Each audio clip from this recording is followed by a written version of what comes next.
I remember that day vividly. The day I was invited to a junior colleague's wedding, a day that would forever alter the course of not only my life but theirs as well. My name is Godwin, and I'm 32 years old. My life has been built on the foundation of hard work and perseverance, something many people with a different mindset might never truly understand. The wedding was a grand affair, the kind that radiates wealth and status. I attended more out of obligation than desire, as this colleague and I had once been close, but what should have been a joyous occasion quickly turned into something far more sinister.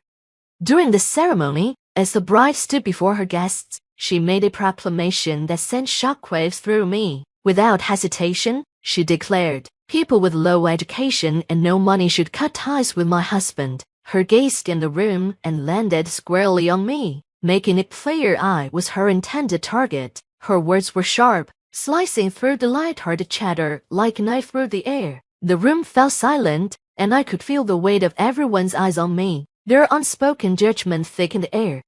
The groom, my colleague, stood beside her, a smug grin spreading across his face. Rather than defend me or remain silent, he joined in, adding his own stinging insults. The humiliation was palpable, but I refused to let it break me. I stood tall, swallowing the bitter pill they'd served with dignity.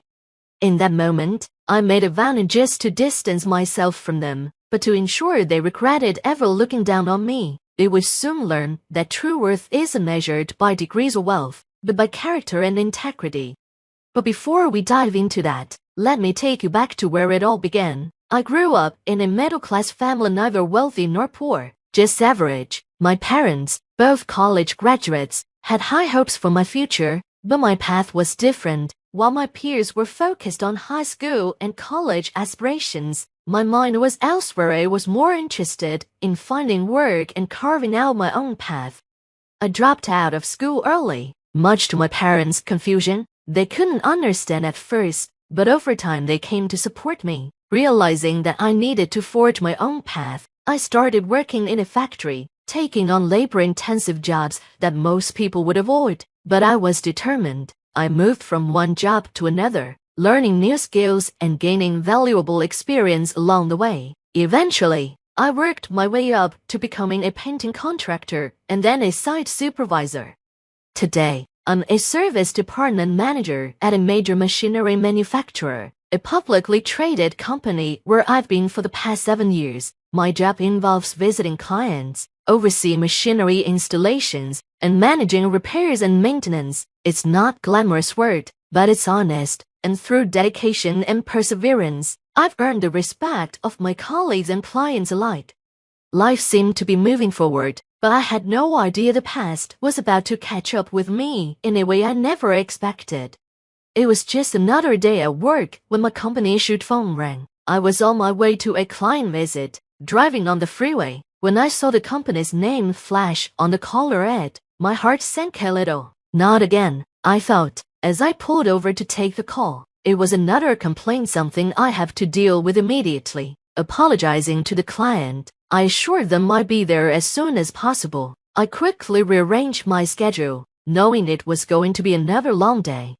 After working well past 7 p.m., I finally returned to the branch office. As I walked in, I noticed Theodore's same colleague, whose wedding I would later attend, chatting cheerfully with someone from the sales team. Theodore was 2 years younger than me, and we worked in the same department. He had once been a polite, humble junior, someone I had taken under my wing. I used to enjoy mentoring Theodore, but everything changed the moment he learned I had dropped out of school. From that day on, his attitude toward me shifted dramatically. Gone was the respectful junior I once knew, replaced by someone who now looked at me with disdain. "Got a minute, Theodore?" I called out as I walked into the office. "What is it?" he replied, his voice laced with irritation. "There was a complaint from one of your clients this morning. I had to fix it myself, but tomorrow we're both going to apologize. Why did you leave it unattended for 2 days?" I asked, my frustration barely contained. He shrugged, clearly uninterested. "I had plans both days," he said nonchalantly. "The CEO is always bossing me around. Maybe they should rethink how they treat me." Excuses, that was all he ever gave anymore. I had no choice but to report the issue to our area manager, something I hated doing, but it was necessary. Theodore didn't seem to care. Instead, he scoffed and turned toward me, his voice dripping with arrogance. "You're just bitter because you dropped out and I graduated from a prestigious university," he sneered. I could hardly believe what I was hearing. Theodore, once eager to learn and humble in his approach, had transformed into someone unrecognizable, consumed by arrogance and a sense of superiority. But it wasn't just his attitude that bothered me. His incompetence was becoming a serious problem. Complaints from his clients were piling up, and it was affecting the company's reputation. The next day, as planned, we both went to the client side to apologize.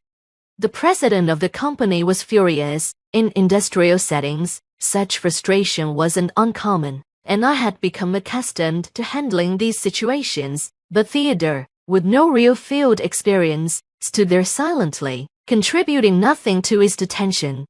After the meeting, as we drove back, I couldn't help but reflect on how far things had fallen between us. I had hoped that Theodore would reflect on the situation and learn from it, but instead, he launched into yet another tirade. "Why are field workers so uncivilized?" he spat, his frustration barely contained. "That CEO practically advertises his lack of education with the way he talks." It was embarrassing to listen to. Here was a man who believed himself superior, yet couldn't even perform the basic duties of his job without leaving chaos in his wake. I tried to offer him advice, hoping to get him to understand the importance of sincerity and professionalism in his role, but my words fell on deaf ears. Theodore just laughed, dismissing everything I said. "I only took this job to get some mechanical knowledge," he said, almost smugly. "I don't plan on sticking around. This is just a stepping stone."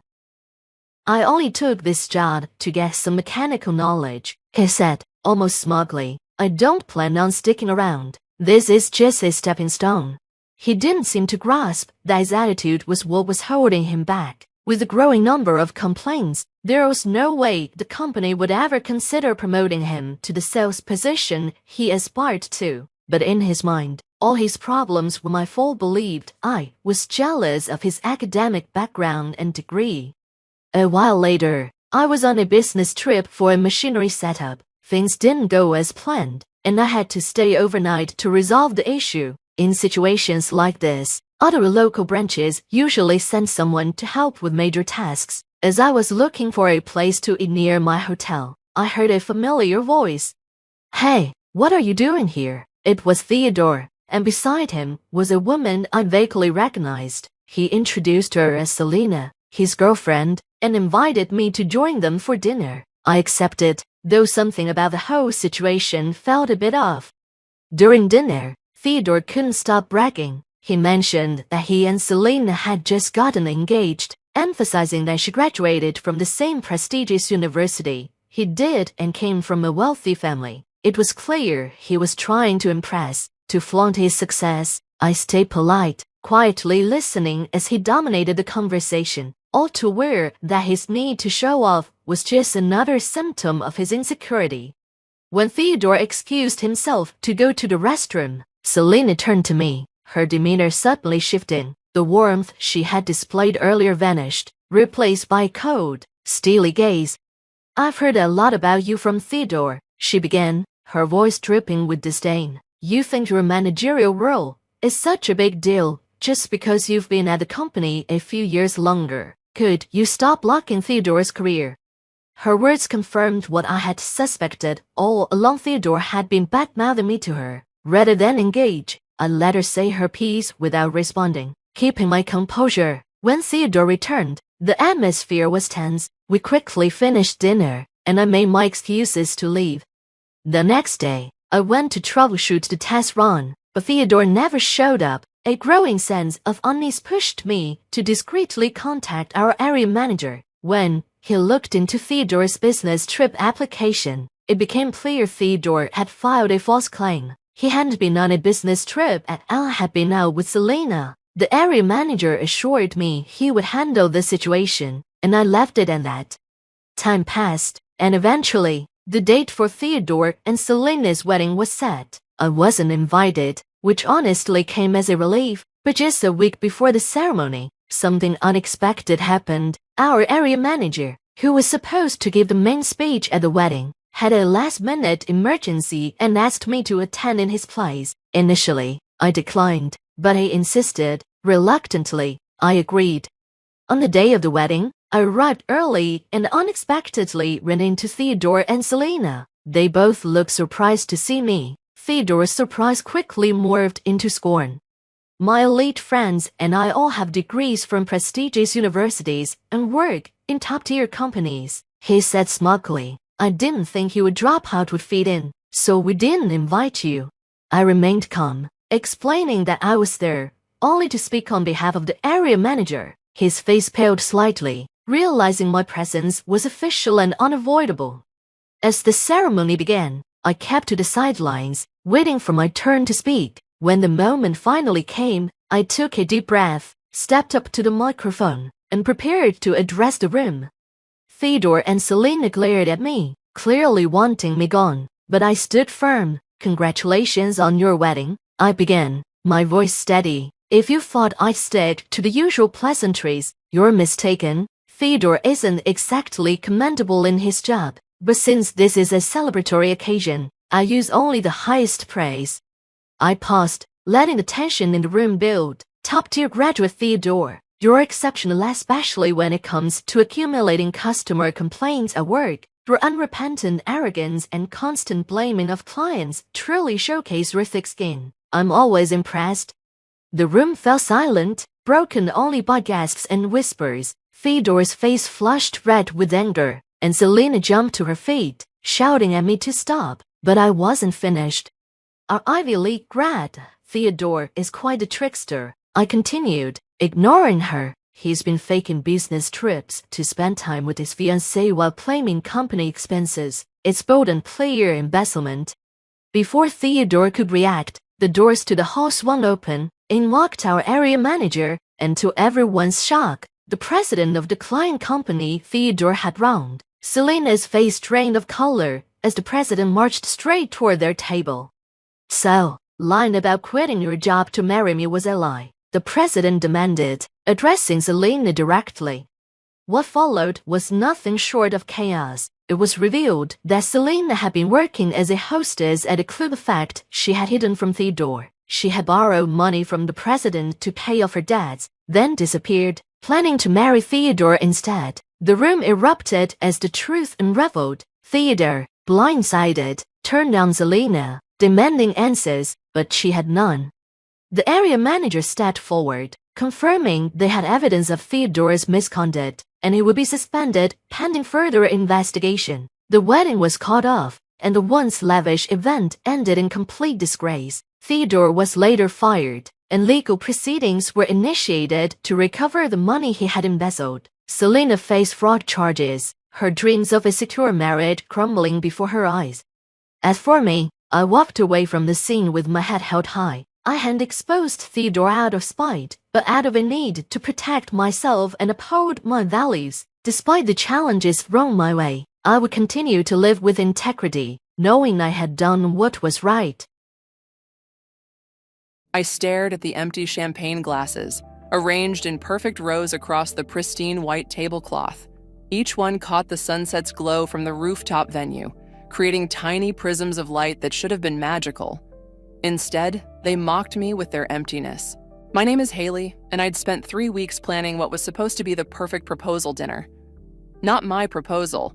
I was the planner, not the bride-to-be. My boyfriend Evan had hired my own company to orchestrate his grand gesture, not knowing I'd taken over the project personally. Miss Morgan? The catering manager approached, wringing his hands. The guests are getting restless. Should we begin serving? I checked my phone again. No messages, no calls. Just the time. 7:45 p.m. Evan was now 45 minutes late to his own proposal dinner. Give it 5 more minutes, I said, my voice steadier than I felt. 20 of our closest friends and family members were waiting, including my sister Lily, who kept shooting me concerned glances from across the room. Sophie, my best friend and designated photographer for the evening, lowered her camera. "Haley, maybe you should try calling him again?" "Already did. 3 times. I smoothed down my navy cocktail dress, a nervous habit I'd developed over years of managing crisis moments at events. But this was different. This was personal. My phone buzzed. Finally. But instead of Evan's face, I saw a text message. "Can't make it. Something came up. Sorry." The words blurred as I read them again. And again. 7 words. 7 stupid words to demolish weeks of planning and years of trust. "He's not coming," I announced, my voice carrying across the expectant silence. The string quartet I'd hired stopped mid-song, their bows hovering uncertainly over their instruments. Lily rushed over, her green eyes wide with what looked like panic rather than surprise. "What do you mean he's not coming? Did he say why?" I handed her my phone, watching her face carefully. Something flickered in her expression. Was it guilt?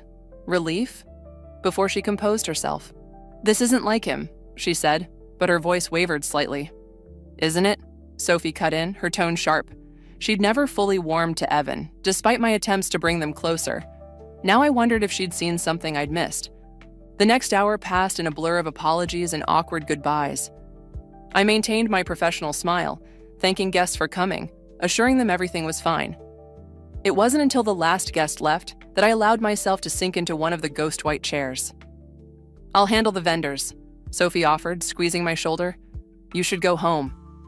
"I'll take her," Lily said quickly. Too quickly. "No." I stood up, gathering my composure like armor. "I need to stay. This is still my event, even if it's turned into a disaster." "Haley," Lily started, but I cut her off. "I'm fine. Really, just give me a minute alone." They retreated reluctantly, leaving me with the sunset view of the city I'd chosen so carefully for this moment. The perfect backdrop for a perfect proposal. What a joke. My phone buzzed again. Another text from Evan. "We need to talk. Tomorrow. Lunch?" I typed back a single word. "Where?" His response came immediately. "Our usual place, 1 p.m. Our usual place. The cafe where we'd had our first date 2 years ago. Where he'd first told me he loved me. Where apparently he was planning to end things. Because that's what this was, wasn't it? You don't skip your own proposal dinner unless you've changed your mind about the whole thing. As I began directing the cleanup, I caught sight of Lily in an intense conversation with someone on her phone, her face hidden in the shadows. When she noticed me watching, she quickly ended the call and plastered on a smile that didn't quite reach her eyes. That's when I knew. Something wasn't just wrong, it was worse than I imagined. And tomorrow at lunch, I'd find out exactly how much of my life had been built on lies. The cafe's familiar warmth felt foreign now, like a childhood home occupied by strangers. I arrived 15 minutes early, watching Evan's usual parking spot through the window. My hands wouldn't stop shaking, so I gripped my coffee cup tighter, letting the heat burn away the tremors. Sophie's words from this morning echoed in my head. "Let me come with you. I don't trust him." But this conversation needed to happen alone. I'd spent the night piecing together a timeline of strange occurrences. Evan's sudden business trips, Lily's evasive behavior, the way they both seemed to disappear at the same social events. Evan walked in at exactly 1 p.m., impeccable as always in his tailored suit. The same suit he should have worn to propose in. "Haley." He slid into the seat across from me, his expression carefully neutral. "About last night." "Save it," I cut him off. "Just tell me why." He leaned back, studying me with those calculating eyes I used to find so captivating. "Things have been complicated lately. I needed time to think." "Complicated?" I let out a sharp laugh. "You had me plan my own humiliation. That's not complicated, Evan. That's cruel." A flash of genuine remorse crossed his face, or maybe I just wanted to see it there.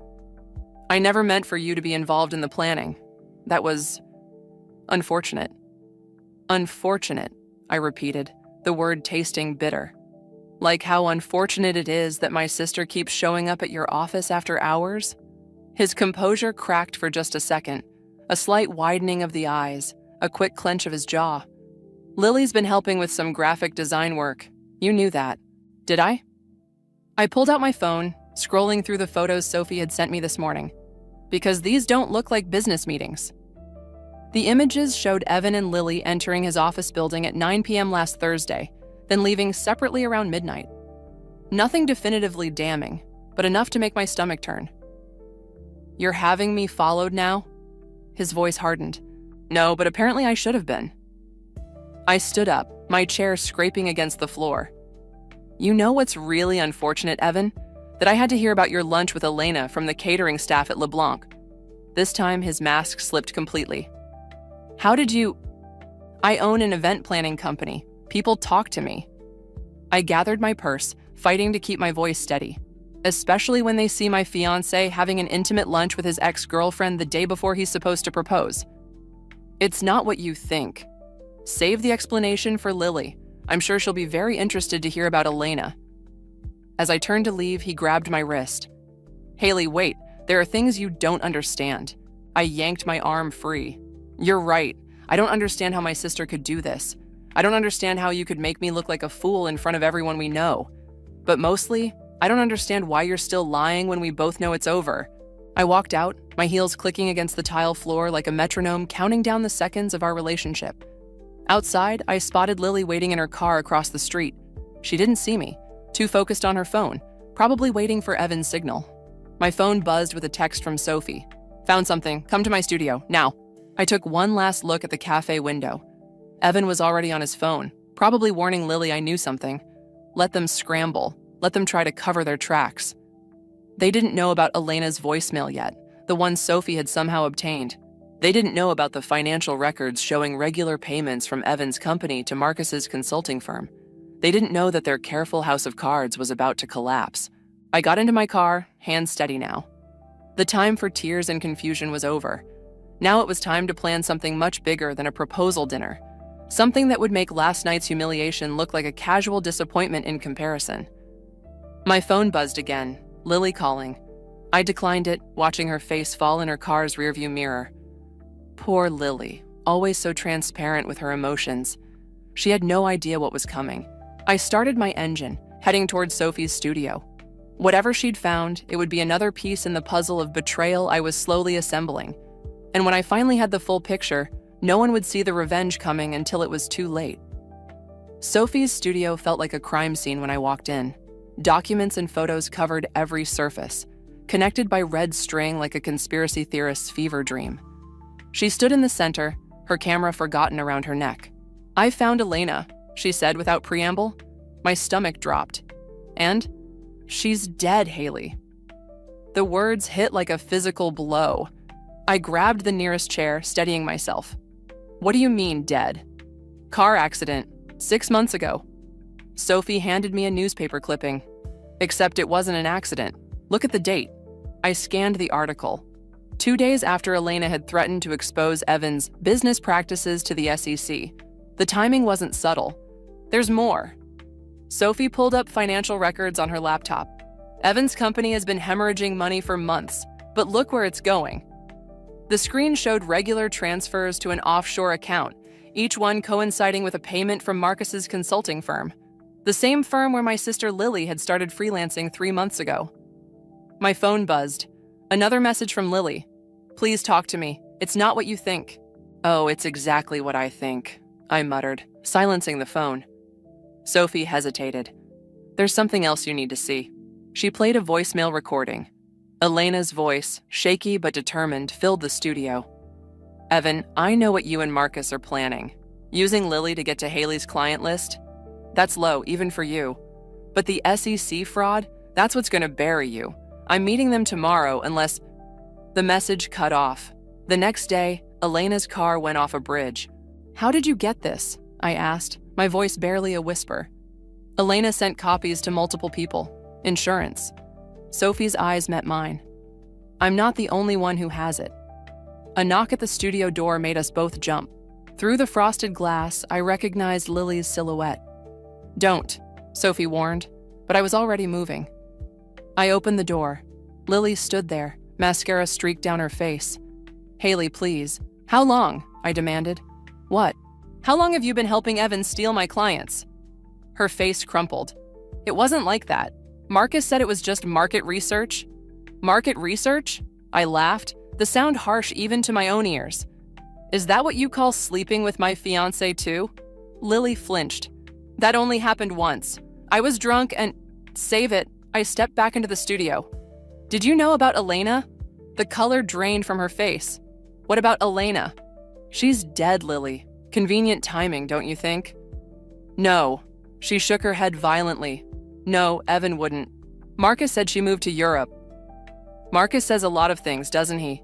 I grabbed Elena's accident report from Sophie's desk. Like how he's just doing consulting work? Not helping Evan launder money through your graphic design contracts? Lily swayed, grabbing the doorframe. I didn't know. I swear, Haley, I didn't know about any of this. Get out. Please, let me explain. Get out! I slammed the door in her face, my hands shaking so badly I could barely turn the lock. Sophie touched my shoulder. What are you going to do? I stared at the web of evidence before us. The financial records, the accident report, Elena's final warning. All the pieces of a puzzle I never wanted to solve. First, I'm going to call the SEC myself. I pulled out my phone.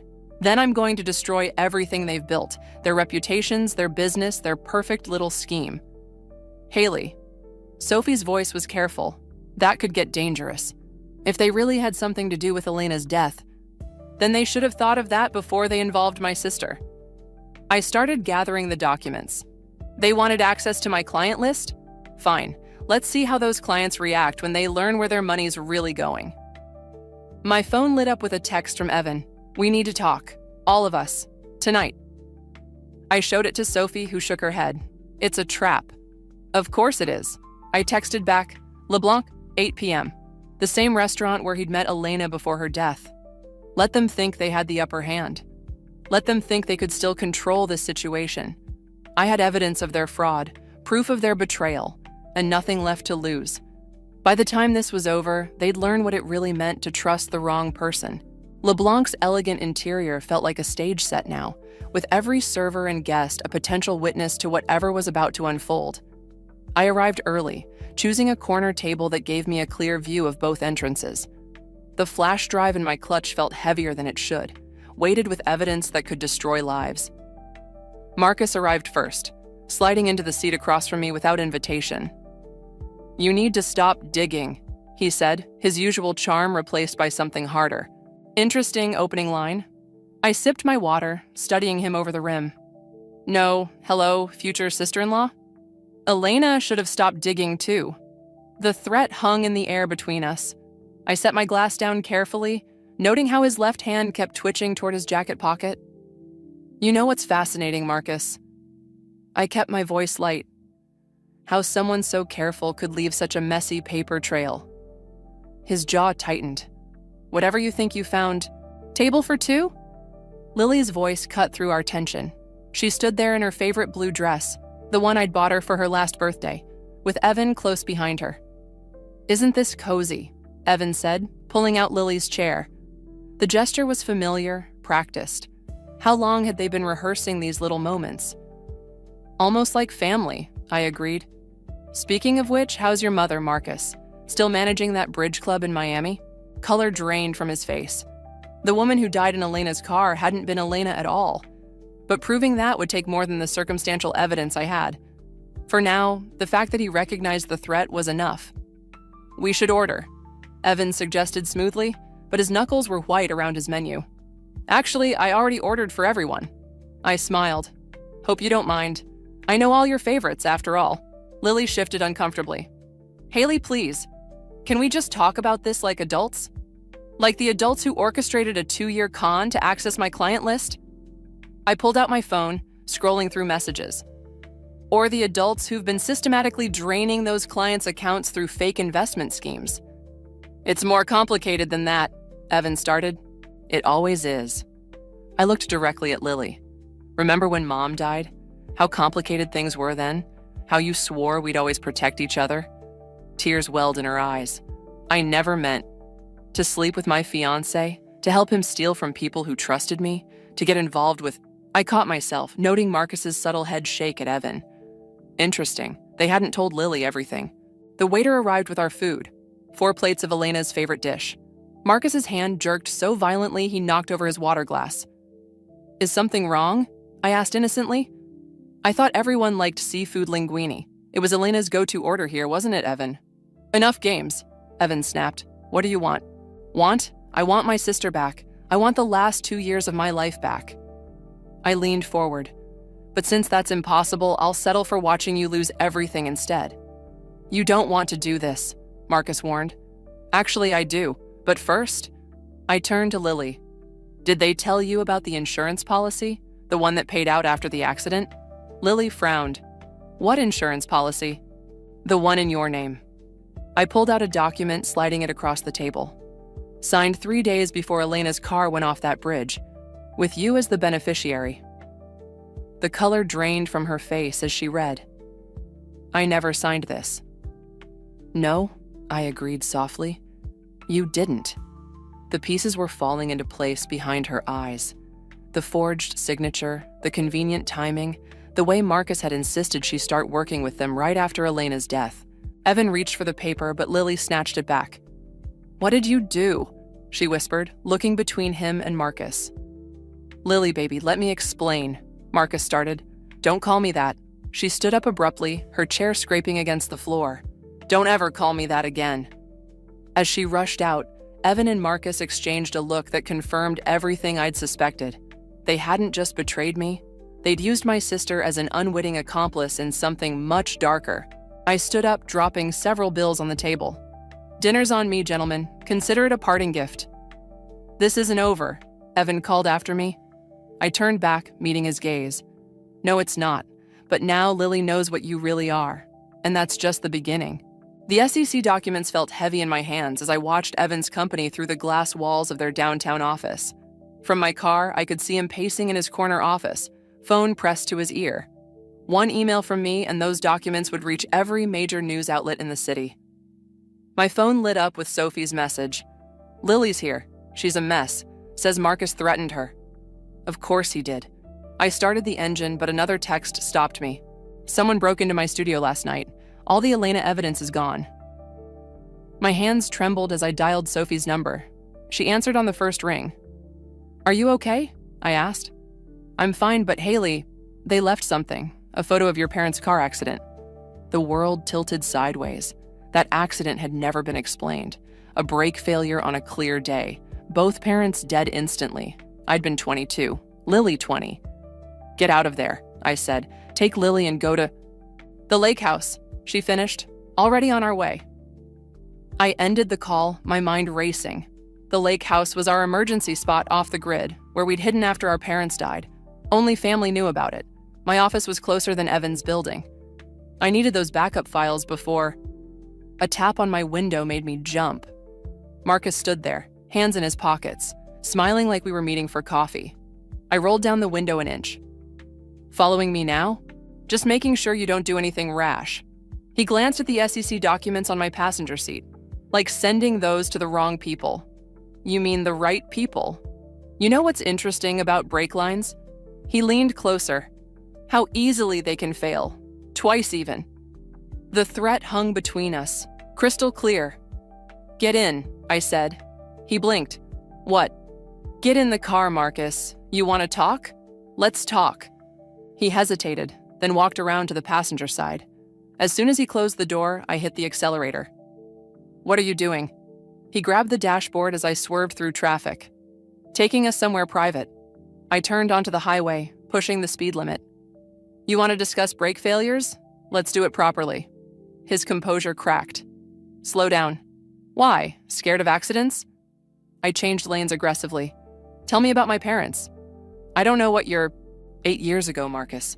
Before you met Lily, before Evan started his company, you worked at the garage that serviced their car. He went very still. How did you... Elena didn't just keep records about Evan. She had files on everyone. I took a sharp exit, including the mechanic who helped stage their accident. Pull over. No. I pressed harder on the gas. First, you're going to call Evan. Put him on speaker. You're insane. Maybe. But I'm also the one driving. I swerved again, making him grab the door. Make the call. His hands shaking, he dialed. Evan answered immediately. "Where are you?" Evan demanded. "With your ex-fiancé," Marcus said, who's apparently lost her mind. "Having fun yet?" I asked loudly. "Because I am. Nothing like a nice drive to clear the head. Maybe we'll check the brakes when we stop, if we stop." "Haley," Evan's voice turned serious. "Whatever you think you know. I know everything." I took another turn too fast. "About Elena, about my parents, about how you used my sister to cover your tracks. The only question is, what am I going to do about it?" Silence filled the car. "Here's what's going to happen," I continued. "You're going to transfer back every penny you stole. You're going to confess to Elena's murder. And you're going to leave my sister alone." "Or what?" Evan asked. I laughed, the sound hollow even to my ears. "Or I drive this car off the same bridge where Elena died, with your partner in crime beside me. Your choice." Marcus's face went ash white as we approached the bridge. "You wouldn't," Evan said, but uncertainty crept into his voice. "Wouldn't I? You killed my parents, used my sister, stole my life." I pressed the accelerator harder. Maybe it's time someone showed you what real revenge looks like. The bridge loomed ahead, its guardrails gleaming in the afternoon sun, just like they had the day Elena died. "Tick-tock, boys," I said softly. "What's it going to be?" The charity gala sparkled with false promises, just like everything else in my life had. I stood at the podium, watching Evan and Lily enter arm in arm, their practiced smiles never reaching their eyes. 300 of the city's elite turned to watch them, unaware they were about to witness something far more entertaining than another engagement announcement. "Ladies and gentlemen," I began, my voice steady despite the weight of the USB drive in my hand. "Tonight we're here to talk about trust." Evan's head snapped up, his eyes meeting mine across the ballroom. He knew. Of course he knew. But he couldn't stop what was already in motion. "Trust in our financial institutions," I continued, clicking to the first slide. "Trust in our loved ones." Another click. Elena's accident report appeared on the screen. "And trust in justice." Gasps rippled through the crowd as bank statements replaced the accident report, showing millions in fraudulent transfers. Evan started moving toward the stage, but security, hired by me, not him, blocked his path. My former fiancé, Evan Carter, and his associate Marcus Reed have been running an elaborate Ponzi scheme through their investment firm. My voice carried over the growing murmurs. But that's not their worst crime. Lily stood frozen, her champagne glass slipping from her fingers. The crash echoed through the suddenly silent room. 8 years ago, they orchestrated a car accident that killed 2 people. My parents' photos appeared on screen. And 6 months ago, they murdered Elena Martinez to cover their tracks. Chaos erupted. Phones came out recording everything. Evan's face contorted with rage as he shoved past security. "You have no proof," he snarled, reaching for the podium. I held up the USB drive. "I have every proof, already sent to the SEC, FBI, and every major news outlet in the country." "You're destroying everything," he hissed. "Like you destroyed my family?" The sound of breaking glass cut through the commotion. Marcus had Lily by the arm, dragging her toward the exit. "Tell them," he ordered. "Tell them it's all lies." But Lily pulled away, tears streaming down her face. "I can't. Not anymore. Then you'll go down with us." Marcus reached into his jacket. The gunshot was deafening. Screams erupted as people rushed for the exits. I saw Lily fall, red blooming across her blue dress. My feet moved before my brain could process what was happening. No. I pressed my hands against the wound in her shoulder, her blood warm and sticky between my fingers. "Stay with me, Lily. Please." "I'm sorry," she whispered. "I didn't know about Mom and Dad." Evan's laughter cut through the chaos. He stood over us, holding another gun. "Always trying to save each other. How touching." "You're surrounded," I said. "It's over. Maybe." He aimed the gun at my head. "But you won't be around to see how it ends." A second shot rang out. I flinched, but it was Evan who stumbled backward, clutching his arm. Sophie stood in the doorway, her camera forgotten, holding the security guard's weapon. "Actually," she said, "I think we all will." As police sirens wailed in the distance, I held my sister close, watching my carefully orchestrated revenge crumble into something messier and more violent than I'd planned. Lily's blood seeped into my dress, a stark reminder that vengeance always demands its own price. "The evidence," Evan groaned from the floor. "It'll never hold up. You've got nothing but circumstantial—" "She has me." Elena stepped through the crowd, very much alive, though her face bore scars from the accident that had killed her sister instead. "And I have everything." My victory should have felt sweeter. Instead, watching Lily pale from blood loss, seeing the wreckage of lives scattered across the ballroom floor, I realized revenge wasn't the clean, satisfying thing I'd imagined. It was messy, costly, and left scars that might never heal. As paramedics rushed in and police officers began securing the scene, I caught my reflection in a shattered champagne glass. I barely recognized the person staring back, someone who'd become as calculating and ruthless as the people she'd sought to destroy. The question wasn't whether I'd won. The question was what I'd lost along the way. The hospital corridor stretched endlessly before me as I followed the detective's brisk pace. Through the window of Lily's room, I could see Sophie standing guard, her camera ready as always. "We've got them both in custody," Detective Chen said, stopping at the door. "But there's something you need to see first." She handed me a phone, Elena's, recovered from a safety deposit box. The video started playing automatically. Elena, alive but terrified, speaking directly to the camera. "If you're watching this, I'm probably dead. Like my sister was supposed to be dead. Like the Morgans were supposed to be dead." My hand trembled as faces flashed across the screen. Not just my parents, but others. All accidents. All connected to Evan's rise to power. "Your sister's awake," Sophie called from the doorway, "and she's talking." Inside, Lily lay pale against white sheets, but her eyes were clear. "You shouldn't be here," she whispered. "Marcus escaped custody." Before I could respond, Elena stepped into the room. The scars on her face caught the fluorescent light, a permanent reminder of the accident that killed her sister instead of her. "He'll come for the evidence," Elena said. "All of it." "Let him." I pulled out my phone, sending the video file to every contact I had. "It's too late to bury the truth now." The lights flickered, then went out. Emergency generators hummed to life, casting everything in an eerie red glow. Through the window, I saw hospital security running toward the stairs. "He's here," Sophie said, checking her camera's memory card. "And he's not alone." A gunshot echoed from the stairwell, then another. "Get Lily out," I ordered Sophie. "Use the service elevator. Elena, go with them." "What about you?" Lily grabbed my hand. "Haley, please." "I started this. I'll finish it." The door burst open. Marcus stood there, wild-eyed, gun trained on Elena. Behind him, Evan emerged from the shadows, his arm still bandaged from Sophie's shot. "The video," Evan demanded. "Delete it, now." "Already gone viral." I stepped between them and Lily's bed. "Check your phone. Check any phone." Marcus fired at the ceiling, sending plaster raining down. "You think this is a game? Your sister dies next." "Like you killed Elena's sister?"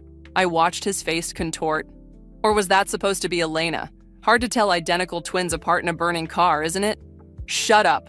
Marcus swung the gun toward me. "Marcus," Evan's voice carried a warning. "We need her alive to..." "To what?" Elena stepped forward. "To sign over the company? Like you made me sign over mine before you tried to kill me?" Another shot rang out, but not from Marcus's gun. He crumpled, revealing Detective Chen in the doorway, her weapon steady. Evan lunged for Marcus's fallen gun. I kicked it away, sending it skittering under Lily's bed. He grabbed my throat instead, slamming me against the wall. "You could have had everything," he snarled. "We could have built an empire." "Built on what?" I choked out. "Murder? Theft? My sister's guilt? On survival." His grip tightened. "Your parents were weak. Elena was weak. But you understand what it takes. You're just like me." "No." I drove my knee up, breaking his hold. "I'm nothing like you." As he stumbled back, Sophie's camera flashed, capturing his rage, his desperation, his final moment of freedom before Detective Chen's handcuffs clicked shut. "Haley Morgan." He spat my name like poison. "Always planning the perfect event. Was this ending perfect enough for you?" I looked at Lily, alive and safe. At Elena, finally free from hiding. At Sophie, documenting every moment of justice served. Actually, I rubbed my bruised throat. I think it could use one final touch. I pulled out Elena's phone, playing the last video she'd recorded, Evan's full confession, filmed during our confrontation at LeBlanc, transmitted live to the FBI. As they led him away, I sat beside Lily's bed, taking her hand. The revenge I'd planned had nearly destroyed us both. But maybe, in its ashes, we could build something stronger than before. "I'm sorry," she whispered, "for everything." "I know." I squeezed her hand. "Me too." Outside, sirens wailed into the night, carrying away the men who'd thought they could bury their secrets forever. They never understood that some truths refuse to stay hidden, no matter how deep you try to bury them. The courthouse steps felt colder than they should in spring. I watched Evan and Marcus being led away in handcuffs, their expensive suits replaced by prison orange. Neither looked back. Men like them never do. Elena stood beside me, her scars catching the morning light. "The money's been traced," she said. "They're returning it to all the victims. Not everything can be returned." I thought of my parents, of Elena's sister, of all the lives broken beyond repair. "No," she agreed, "but some things can be rebuilt." Inside my office, Lily was waiting. She'd insisted on coming back to work, even with her arm still in a sling. The design sketches on her desk were different now, memorials for those lost to Evan's schemes, funded by the recovered money. "The Thompson wedding called," she said, not looking up. "They want to know if we're still handling their event." "Are we?" She finally met my eyes. "That depends. Are we still a team?" The question carried the weight of everything we'd lost and found.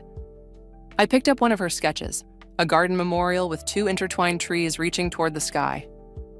"You designed this for Mom and Dad?" She nodded, tears threatening. I thought, maybe it's time to build something beautiful from all this ugliness. Sophie burst in, camera in hand as always. "You need to see this." She pulled up a news article on her tablet. They found more evidence in Evan's private servers, other accidents, other families. "How many?" I asked, though part of me didn't want to know.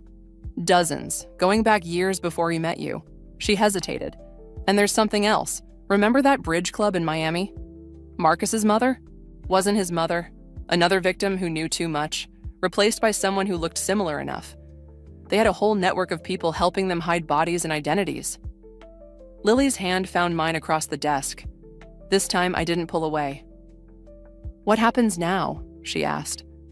I looked at the 3 women before me, my sister, who'd lost her way but found her courage, Sophie, whose loyalty never wavered, and Elena, who'd sacrificed everything to expose the truth. Now we finish what we started. I pulled out a file I'd been working on. There are other families out there who deserve answers, other victims who need justice. "It's dangerous," Sophie warned. "Some of Evan's associates are still out there. So are we." Elena's voice carried steel beneath its softness, and we know how to fight back now. A notification pinged on my phone, Detective Chen requesting a meeting. More evidence had surfaced, more connections to unravel. The web of deceit stretched further than any of us had imagined. "I can't ask you to risk everything again," I told them. Lily stood, her good arm reaching for a fresh sketchpad. "You're not asking, we're choosing." Sophie raised her camera, capturing the moment, not of victory or vengeance, but of 4 women choosing to stand together against the shadows that had tried to break them. "Besides," Elena added, touching her scars, "some fights choose you." I looked at my reflection in the window, remembering the woman who'd planned her revenge with such cold precision. She was still there, but changed, tempered by loss, strengthened by truth, guided by something deeper than vengeance. "One condition," I said, turning back to them. "We do this right. No more secrets between us. No more shadows to hide in." Lily's design took shape on her pad, a phoenix rising from ashes, its wings spread wide enough to shelter those beneath. Protection, not revenge. Justice, not vengeance. "The Thompson wedding's next week," she said, a hint of her old smile returning. "Should we show them how Morgan sisters throw a party?"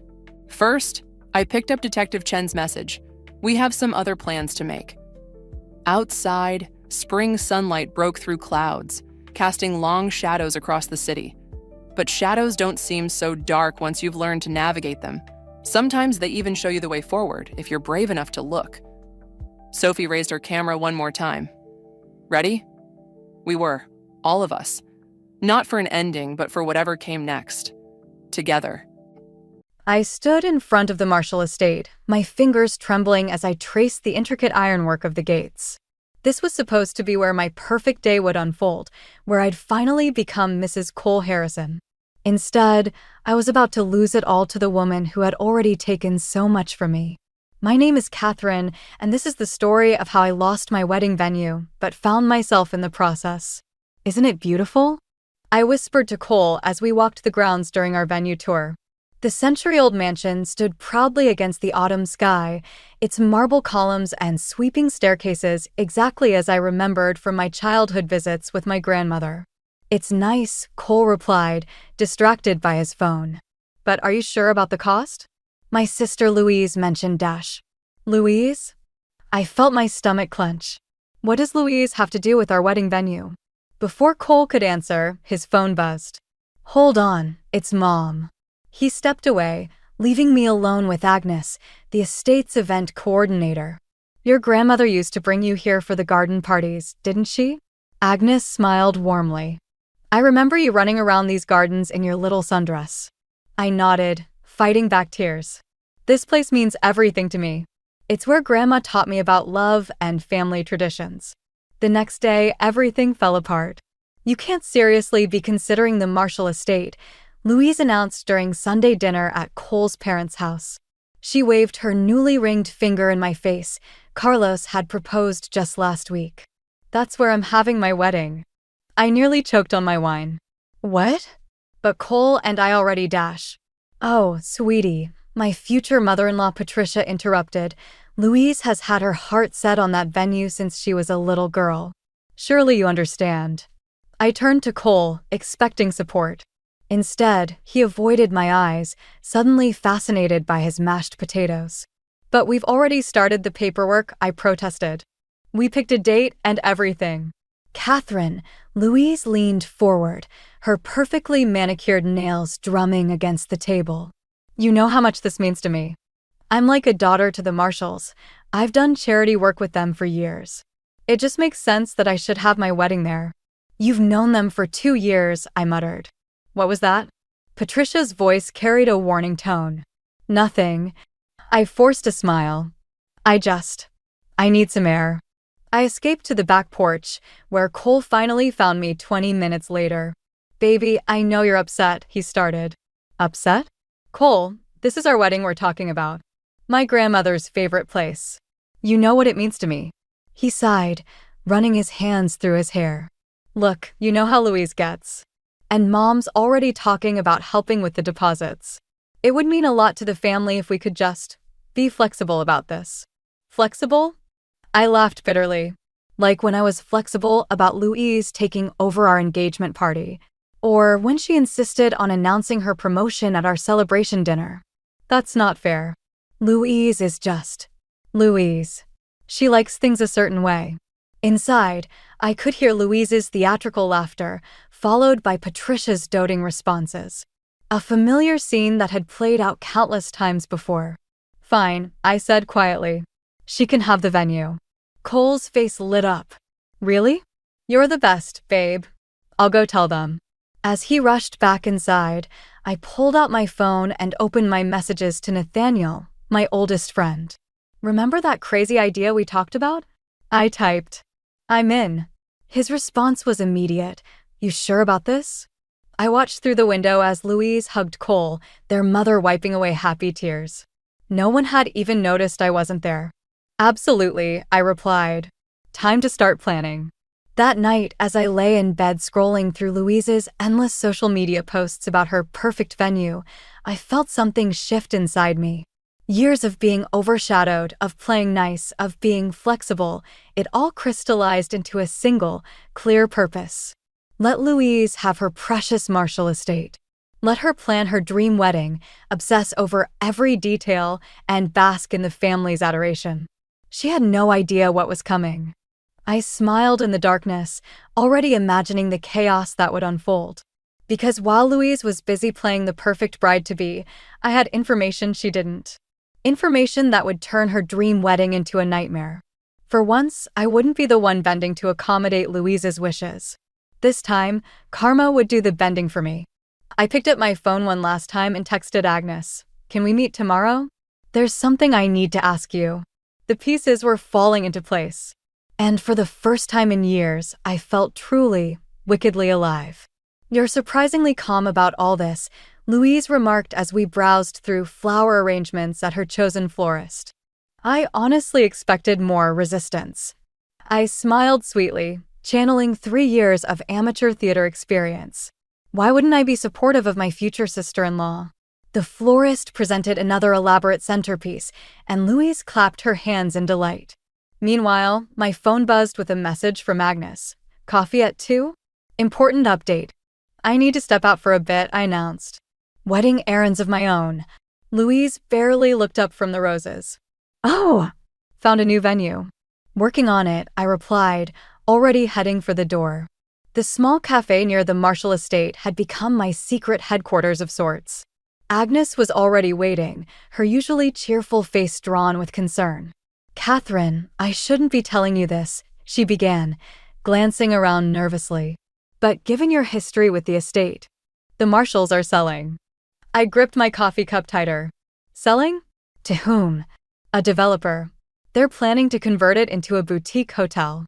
Construction starts in 3 months. My heart raced. 3 months? But that's exactly when Louise's wedding is scheduled, yes. Agnes nodded grimly. The family hasn't announced it publicly yet. They're waiting until all the paperwork is final. I took a slow sip of coffee, processing this information. And Louise has no idea? None of the clients do.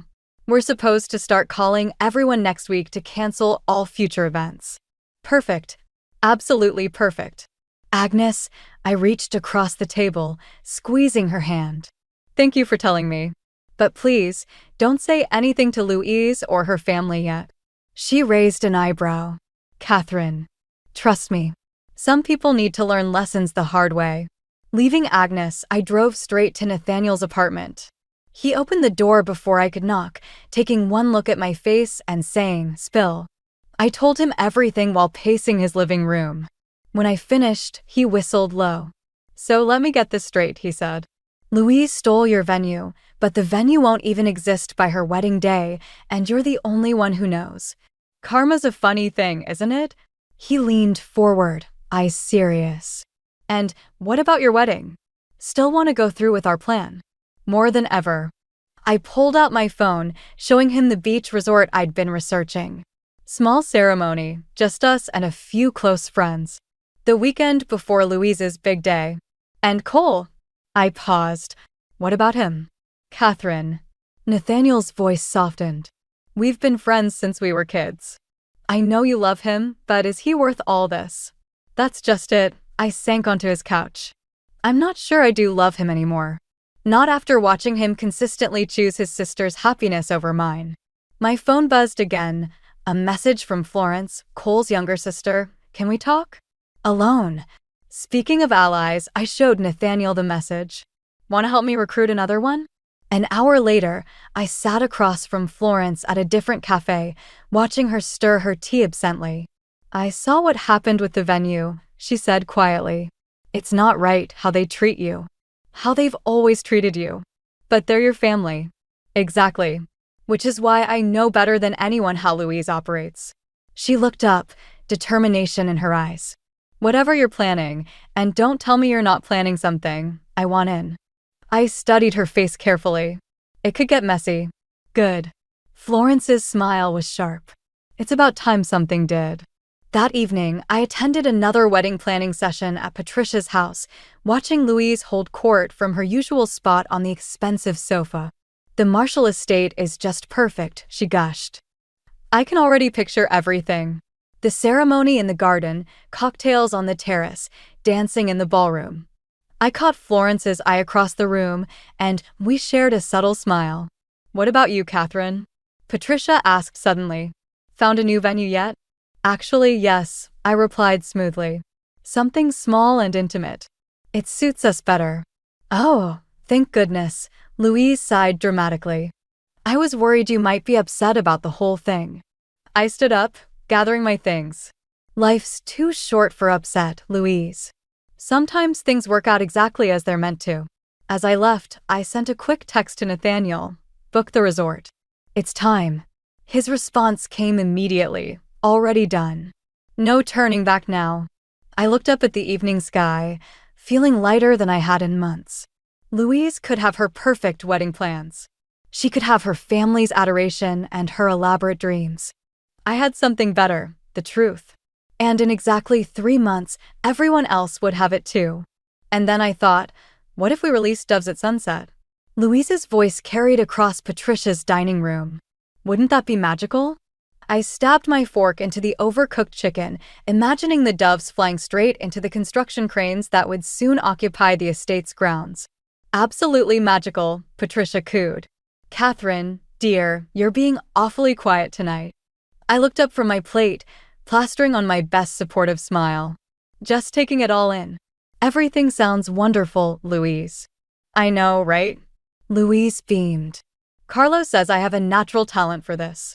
Speaking of which, she turned to Cole. Has Catherine shown any interest in helping with the planning? I mean, since she's practically given up on her own wedding. The table fell silent. Cole shifted uncomfortably in his chair. Actually, I set down my fork. We're making progress with our plans. They're just more private. Private? Louise scoffed. Is that code for cheap? Louise, Carlos warned, but she waved him off. I'm just saying, if you need help with the budget dash. Not everyone needs a circus to feel special, Florence cut in, her voice sharp. Patricia gasped. Florence. Apologize to your sister. Stepsister, Florence corrected. And I'm not apologizing for telling the truth. I caught Cole watching me, something like uncertainty crossing his face. For a moment, I remembered why I'd fallen for him, those rare glimpses of awareness when he almost stood up to his family. But then Louise started crying, and like a well-rehearsed play, everyone rushed to comfort her. I'm just trying to help, she sobbed. I want everything to be perfect. Why does everyone hate me? Nobody hates you, Princess, Patricia soothed, shooting daggers at Florence and me. My phone buzzed. A message from Agnes. Development plans finalized. Construction starts exactly as scheduled. Excuse me, I stood up. I need some air.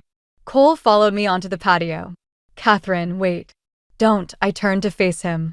Just don't. She means well, he started, but I cut him off with a laugh.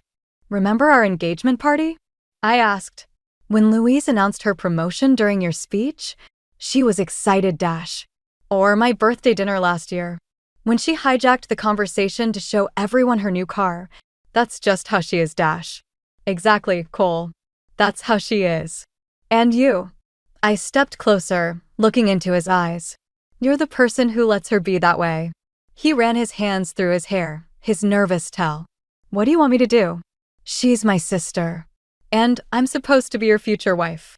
The sliding door opened, and Patricia stepped out. Cole, honey? Louise needs you. She's quite upset. Of course she was. Cole gave me an apologetic look before heading inside. I waited until the door closed before pulling out my phone. Everything still set for next weekend? I texted Nathaniel. All arranged. You ready? I watched through the window as Cole hugged Louise, the family clustered around them like a protective shield. More than ready. Back inside, Louise had recovered enough to continue her wedding planning monologue. The Marshall estate is just so perfect, she sighed dreamily. Mom, remember when we used to drive past it when I was little? I always said I'd get married there. Florence caught my eye and mouthed, liar. We both knew Louise had never shown interest in the estate until she'd heard about my plans. I just hope they maintain those beautiful gardens, Patricia mused.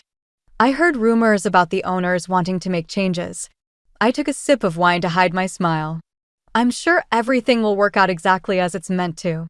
Later that night, as Cole drove us home, he tried again. Baby, I know Louise can be overwhelming. Overwhelming. I stared out the window. Is that what we're calling it? Look, after the wedding dash. After the wedding, what? I turned to him. Things will be different? Louise will suddenly respect boundaries? You'll finally stand up to your family? He gripped the steering wheel tighter. You're being unfair. No, Cole. I'm being clear. For the first time in our relationship, I'm being absolutely clear. We rode the rest of the way in silence. As we pulled into our driveway, my phone lit up with a message from Florence. Just heard Louise talking to Mom. She's planning to announce her pregnancy at your wedding. Whenever that ends up being. I closed my eyes, letting out a long breath. Of course she was. Opening my eyes, I typed back, "Don't worry. She won't get the chance." Cole was already heading inside, probably assuming I'd follow as I always did, ready to make peace and move on. Not this time. I pulled up my conversation with Nathaniel. Can you move everything up? I don't want to wait another week. His response was immediate. Say when.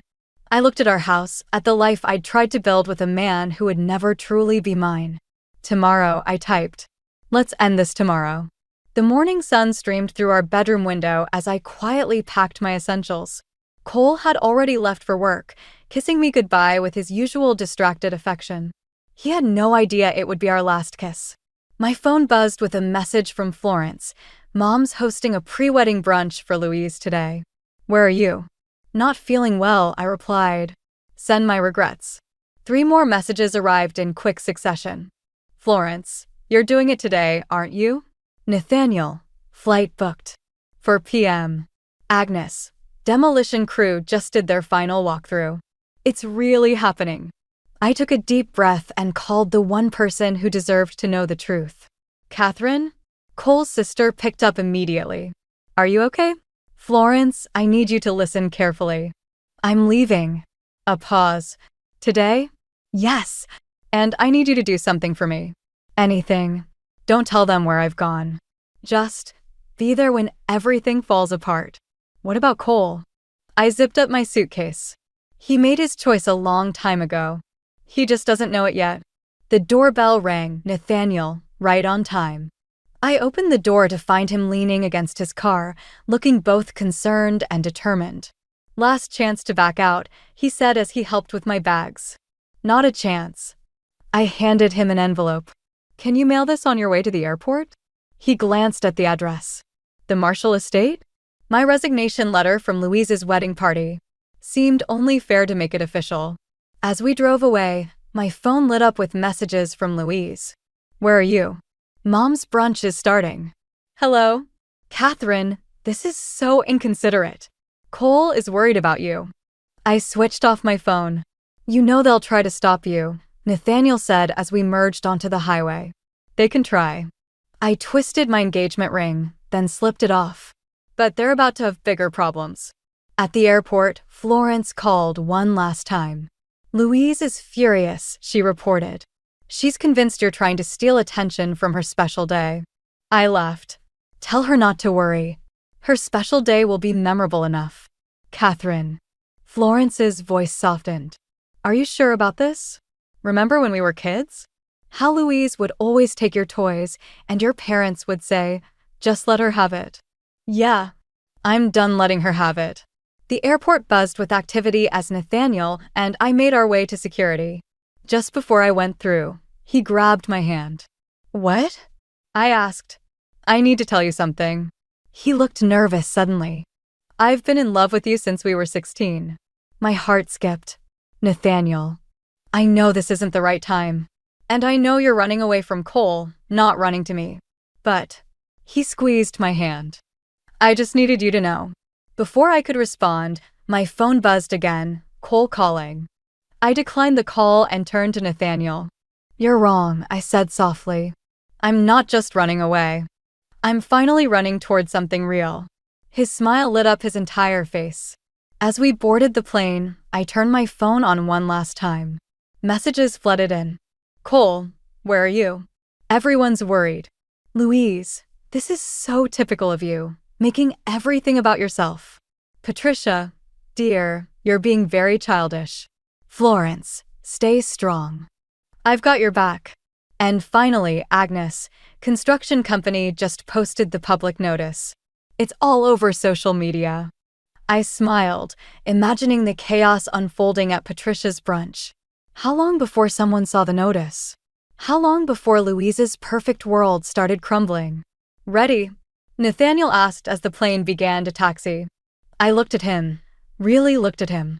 My best friend since childhood, the person who'd always seen me clearly, who'd never asked me to be less so someone else could be more.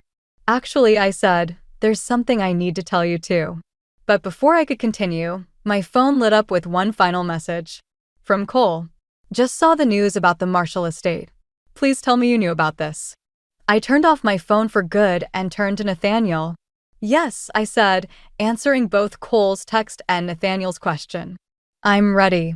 The plane took off, carrying us toward the small beach resort where a justice of the peace was waiting, where a new life was waiting. Behind us, Louise's perfect world was about to implode. And for once, I wouldn't be there to pick up the pieces. Some people might call it revenge. I called it karma.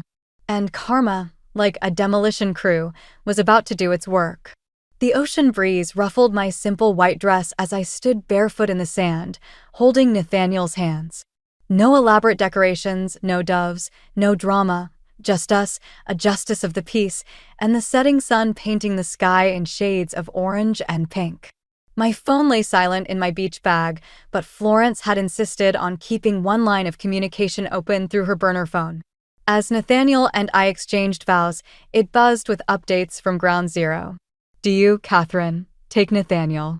Buzz, Louise just arrived at the Marshall estate for her final venue walkthrough. You should see her face. I do, I said, squeezing Nathaniel's hands. Do you, Nathaniel, take Catherine? Buzz, OMG. She's screaming at the construction foreman. Mom's trying to call the owners. I do, Nathaniel said, his eyes never leaving mine. Buzz, Cole just showed up. He looks shell-shocked.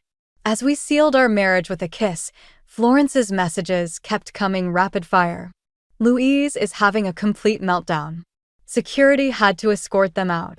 Carlos is trying to calm her down, but she's hysterical. Mom's threatening to sue everyone. I picked up the phone and typed, "How's Cole?" Florence replied instantly, "He keeps asking if anyone's heard from you." Should I tell him? No. He'll figure it out soon enough.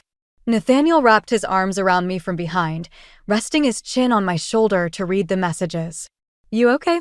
I turned in his arms. You know what? For the first time in years, I really am. Mrs. Nathaniel Chin, he grinned. Has a nice ring to it. Better than Mrs. Cole Harrison ever did. My phone buzzed again, this time with a video. Florence had captured Louise's meltdown in all its glory. She was standing in front of the estate's gates, designer dress covered in dust from the construction site, mascara running down her face as she screamed at a bewildered worker. This is my venue. Do you know who I am? This is my special day. Behind her, Patricia was frantically dialing numbers on her phone while Carlos tried to guide Louise back to their car. Cole stood off to the side, staring at his phone, probably still trying to reach me. Should we watch? Nathaniel asked. I shook my head. Let's dance instead. We swayed to the sound of waves crashing against the shore, but Florence's updates kept coming. Louise found out you knew about the demolition plans. She's out for blood. Mom's calling all the luxury venues in a 100-mile radius. Nothing available. Cole finally connected the dots about your disappearance. He's not taking it well. I switched off the phone and tossed it back in my bag. Enough karma watching for one day. Want to tell me what you're thinking? Nathaniel asked softly. I'm thinking. I looked up at him, at the kindness in his eyes that had always been there. I'm thinking I should have done this years ago. Later that night, in our beachfront suite, I finally turned my phone back on. The messages flooded in. Louise, you knew. You planned this. I'll never forgive you. Patricia, how could you be so selfish? After everything we've done for you. Carlos, this is low, Catherine. Really low. Cole, please call me. We need to talk. And then, one final message from Florence, sent just minutes ago. Louise just announced she's postponing her wedding indefinitely. Says she can't possibly plan another perfect day in time. But here's the real tea, Carlos doesn't look happy about it. At all. I showed the messages to Nathaniel, who was lounging on our balcony with 2 glasses of champagne. Karma's not just a demolition crew, he mused, handing me a glass. It's also a relationship wrecking ball. Should I feel bad? I asked. He considered this. Do you? I thought about years of being overshadowed, of Cole's constant capitulation to his sister's demands, of Louise's endless entitlement. No, I said finally. I really don't. My phone buzzed one last time, Cole calling. After a moment's hesitation, I answered. Catherine? Where are you? On my honeymoon. Silence. Then what? I got married today, Cole. To someone who sees me, who chooses me. But our wedding, we were supposed to. No, I cut him off. You were supposed to be my partner. Instead, you were Louise's brother first, your mother's son second, and my fiancé a distant third. So I made a different choice. Catherine, please dash. Goodbye, Cole. Give my best to Louise. I hear she's having venue troubles. I hung up and turned to Nathaniel, who was watching me with a mix of pride and love. Ready for our first sunset as husband and wife? He asked. I took his hand and stepped onto the balcony, leaving my phone and my old life behind. Ready for everything. 3 days into our honeymoon, Florence's messages became impossible to ignore. Louise is going nuclear. She's telling everyone you sabotaged her wedding. Mom's calling all their society friends, trying to salvage Louise's reputation. Cole's drinking. A lot. Carlos moved out last night. I was lounging by the resort pool when my phone started ringing. Louise's number. Nathaniel looked up from his book, raising an eyebrow. Time to face the music? He asked. I took a deep breath and answered. Hello, Louise. You vindictive bitch. Her scream was so loud I had to hold the phone away from my ear. You planned this. You knew about the demolition, and you let me plan everything anyway. Karma's funny that way. Karma? She laughed hysterically. You call this karma? You destroyed my wedding. My reputation. Carlos won't even talk to me.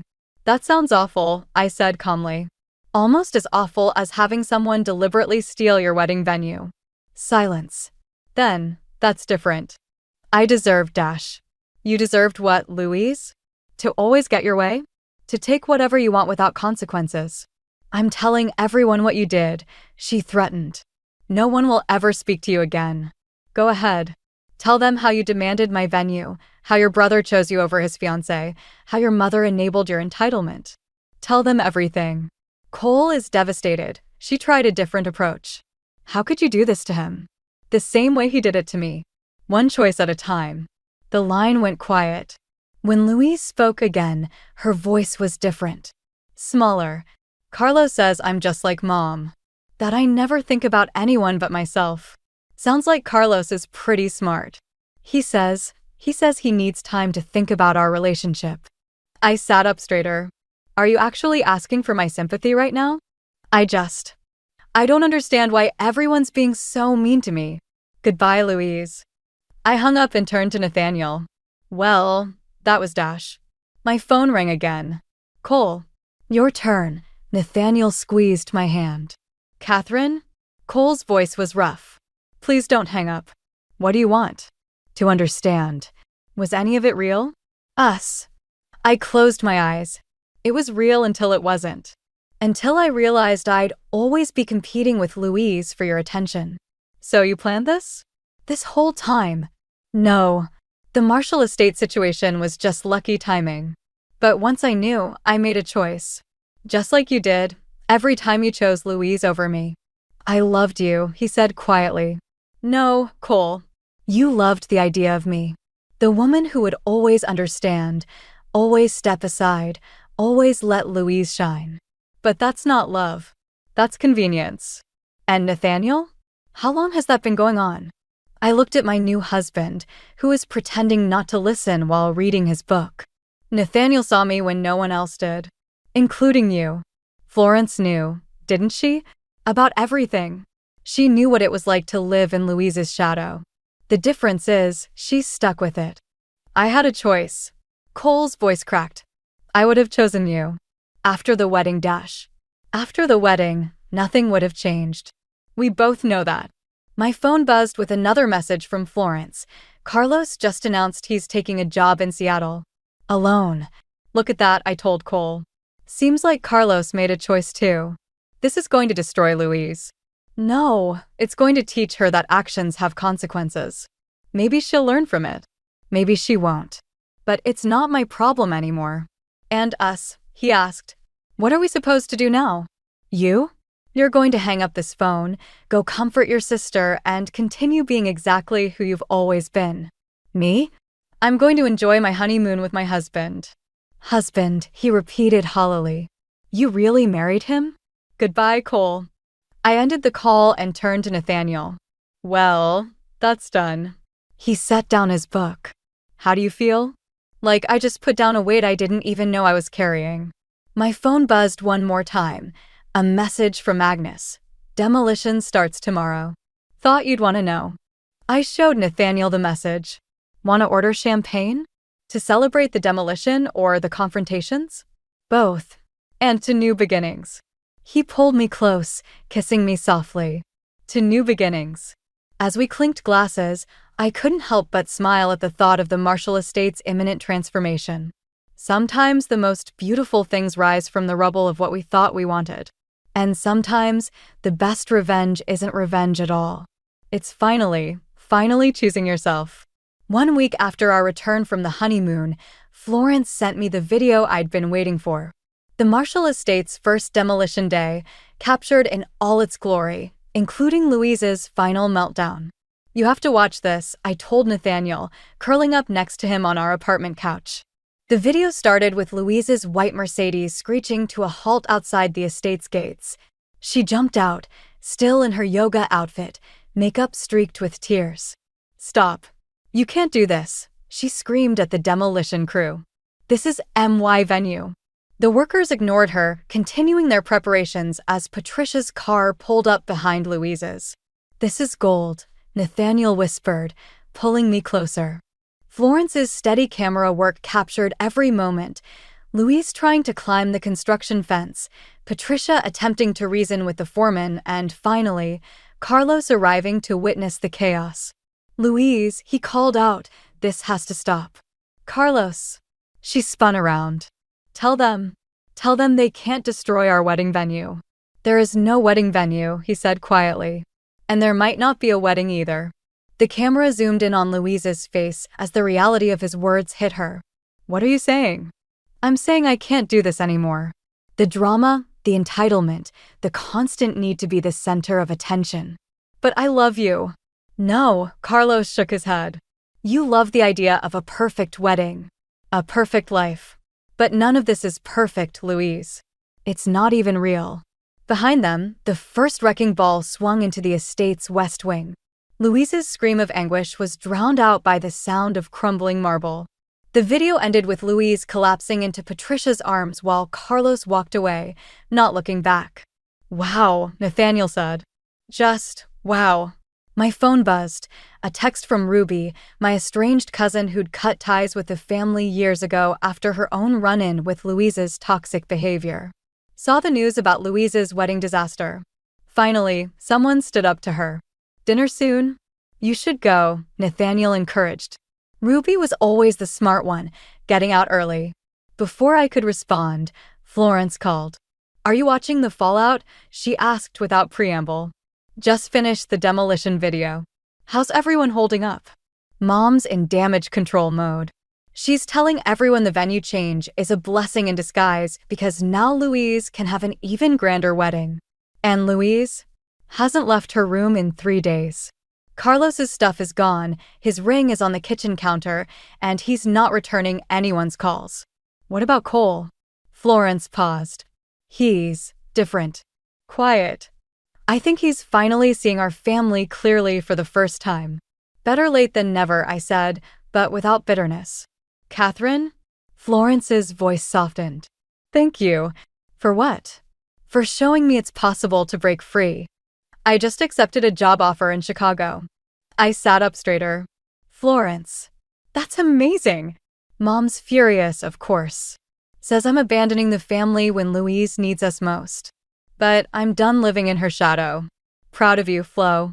After we hung up, I checked social media. Louise's perfect Instagram facade was crumbling. Her last post, a bitter rant about loyalty and betrayal, had been deleted after Carlos commented, "The only betrayal was believing you'd ever change." Want to hear something weird? I asked Nathaniel. Always. I don't feel guilty. Not even a little bit. He pulled me closer. Why should you? You didn't cause this. You just stopped preventing the natural consequences of their actions. My phone lit up with another message, from Agnes this time. She'd attached a photo of the demolition site with the caption, "Karma has entered the chat." I showed Nathaniel, and we both laughed. "You know," he said, "we never did have a proper wedding reception." What did you have in mind? Well, Ruby's back in touch. Florence is breaking free. Maybe it's time for a celebration of new beginnings. For everyone who's ever needed to escape Louise's orbit. I considered this. A party for the survivors? Exactly. We could call it. The liberation celebration, I finished, already warming to the idea. I picked up my phone and started a group text with Ruby and Florence. Party at our place next Saturday. Theme, freedom. Dress code, whatever the hell you want. RSVP if you're ready to start living your best Louise-free life. Their responses were immediate. Ruby, count me in. Florence, already picking out my outfit. Nathaniel read the messages over my shoulder. Think Louise will hear about it? Oh, definitely. But for once, I don't care what Louise thinks. He kissed my temple. Now that's what I call character development. Outside our window, the sun was setting on another day in our new life. Somewhere across town, Louise was probably still crying in her room, mourning the loss of her perfect wedding, her perfect fiancé, her perfect control. But here, in our imperfect but honest life, everything was exactly as it should be. The liberation celebration was in full swing when Florence arrived with unexpected news. "Cole's here," she announced, finding me by the punch bowl. "He's outside in the parking lot. Says he needs to talk to you." Nathaniel squeezed my hand. "Want me to handle it?" "No," I smiled, kissing his cheek. "I've got this." Cole stood by his car, looking smaller somehow. The golden boy shine had worn off, replaced by something more human, more real. "Quite a party," he said as I approached. "I can hear the music from here." "Why are you here, Cole?" He pulled an envelope from his jacket. "Found this while packing up my place. Thought you should have it." Inside was a photo from our first date, both of us laughing at some forgotten joke, young and hopeful. "I've been doing a lot of thinking," he continued. "About choices. About who I became when I was trying to keep everyone else happy. And I'm moving to Seattle." That surprised me. Seattle? Carlos got me a job at his new firm. Said maybe some distance from the family would do me good. What does Louise think about that? He laughed humorlessly. "Louise isn't speaking to me. Says I betrayed her by taking Carlos's side." "Did you?" "Take his side. I told her he was right about her. About all of us." He looked up at the party lights streaming from my window. "Sounds like fun in there." "It is. We're celebrating." "What exactly?" "Freedom. Truth. The courage to choose ourselves." He nodded slowly. "I get that now. Too late, but I get it." From inside, I heard Ruby's voice call out, "Catherine, you're missing the toast." "I should go," I said. "Catherine?" Cole's voice stopped me. "I'm sorry. Not just for the wedding venue, but for everything. For every time I made you feel second best." "I know. Are you happy?" "With Nathaniel." I thought about morning coffee conversations that never got interrupted by Louise's drama. About decisions made together, without family interference. About being seen, truly seen, by someone who loved me for exactly who I was. "Yes," I said simply. "I am." "Good. You deserve that." As I turned to leave, he called out one last time. "Hey, Catherine? Thank you." "For what?" "For showing me what courage looks like." Back inside, the party was reaching its peak. Florence was showing everyone her plane ticket to Chicago. Ruby was teaching Nathaniel our old family dance moves. Friends and relatives who'd spent years tiptoeing around Louise's feelings were laughing freely, sharing stories of liberation. "Everything okay?" Nathaniel asked as I rejoined him. "Better than okay," I smiled. "Cole's moving to Seattle." "Running away?" "No, I watched Florence twirl in her freedom dance. I think he's finally running towards something real. Just like the rest of us." Ruby clinked her glass for attention. "A toast. To Catherine and Nathaniel, who showed us that sometimes the best revenge is living well. And to all of us who finally learned to write our own stories. To writing our own stories," everyone cheered. My phone buzzed one last time. A message from Louise. "I hope you're happy with yourself. You've ruined everything." I showed it to Nathaniel, who grinned. "Want to respond?" "Actually, I turned off my phone and set it aside. I don't need to.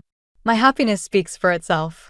He pulled me onto the makeshift dance floor as Ruby started playing our song. Around us, people who'd spent years living in Louise's shadow were stepping into their own light. Florence was glowing with excitement about her new adventure. Ruby was planning to reopen her art gallery, no longer afraid of Louise's criticism. "You know what the best part is?" I said to Nathaniel as we danced. "What's that?" "We didn't just get revenge. We got freedom. All of us." He spun me around, and I caught a glimpse of our reflection in the window. Not just a couple, but survivors. Warriors. People who'd learned that sometimes the happiest endings come not from getting even, but from getting free. "To freedom," I whispered. "To freedom," he agreed. And to Karma, who finally showed up to the party. Outside, the stars twinkled over a city where one family's perfect facade had crumbled, making way for something more beautiful, truth. And inside, surrounded by love and laughter and liberation, I finally understood. Sometimes the best revenge isn't revenge at all. It's the joy of becoming exactly who you were always meant to be. The screen of my husband's old phone illuminates my face in the darkness of our bedroom closet. 3 years after his death, and here I am, clutching his iPhone like it holds the answers to questions I never thought to ask. I'm Elizabeth, Liz to those who know me well, and what I'm about to discover will shatter everything I thought I knew about my family. "Found something interesting?" Nathan's voice cuts through the silence, making me jump. My eldest son leans against the doorframe, his silhouette blocking the hallway light. There's something in his tone that sends a chill down my spine. "Just going through some old things." I slip the phone into my pocket, but Nathan's eyes follow the movement. "Thinking about donating them." He steps into the closet, too close for comfort. "After 3 years seems sudden." "Nothing sudden about grief, Nathan." I move past him, forcing casualness into my steps. Sometimes it takes years to let go. "Or to start digging."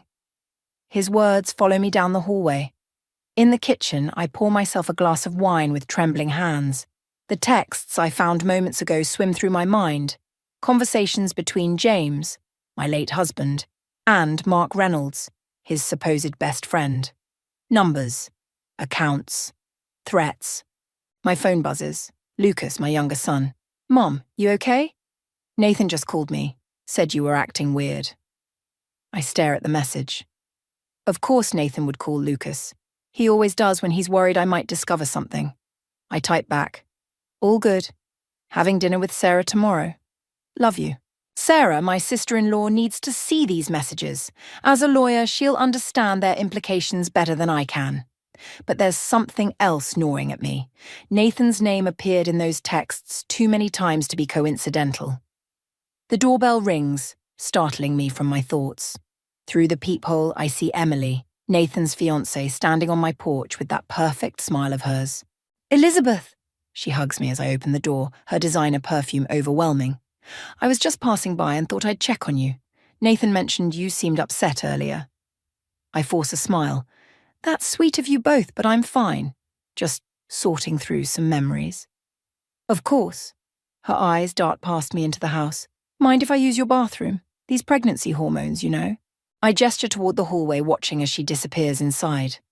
My future daughter-in-law, carrying my first grandchild, and yet something about her presence here feels calculated. When she emerges, her smile seems different. Thanks. Oh, and Nathan asked me to grab that old phone of James's if you still had it. He mentioned wanting to check for some old family photos. My hand instinctively touches my pocket. I haven't come across it yet. Still lots of boxes to go through. No worries, she chirps, but her eyes narrow slightly. I'm sure it'll turn up. After she leaves, I pull out James's phone again. The last message from Mark catches my eye. N knows everything. We need to move faster. Your wife can't find out about the transfers. My fingers hover over Sarah's number. Tomorrow suddenly feels too far away. But as I reach for my keys, another text from Nathan appears. Mom, Emily said you seemed tired. Get some rest. We can talk about Dad's things tomorrow. I set the phone down, my mind racing. They're watching me, trying to control what I discover and when.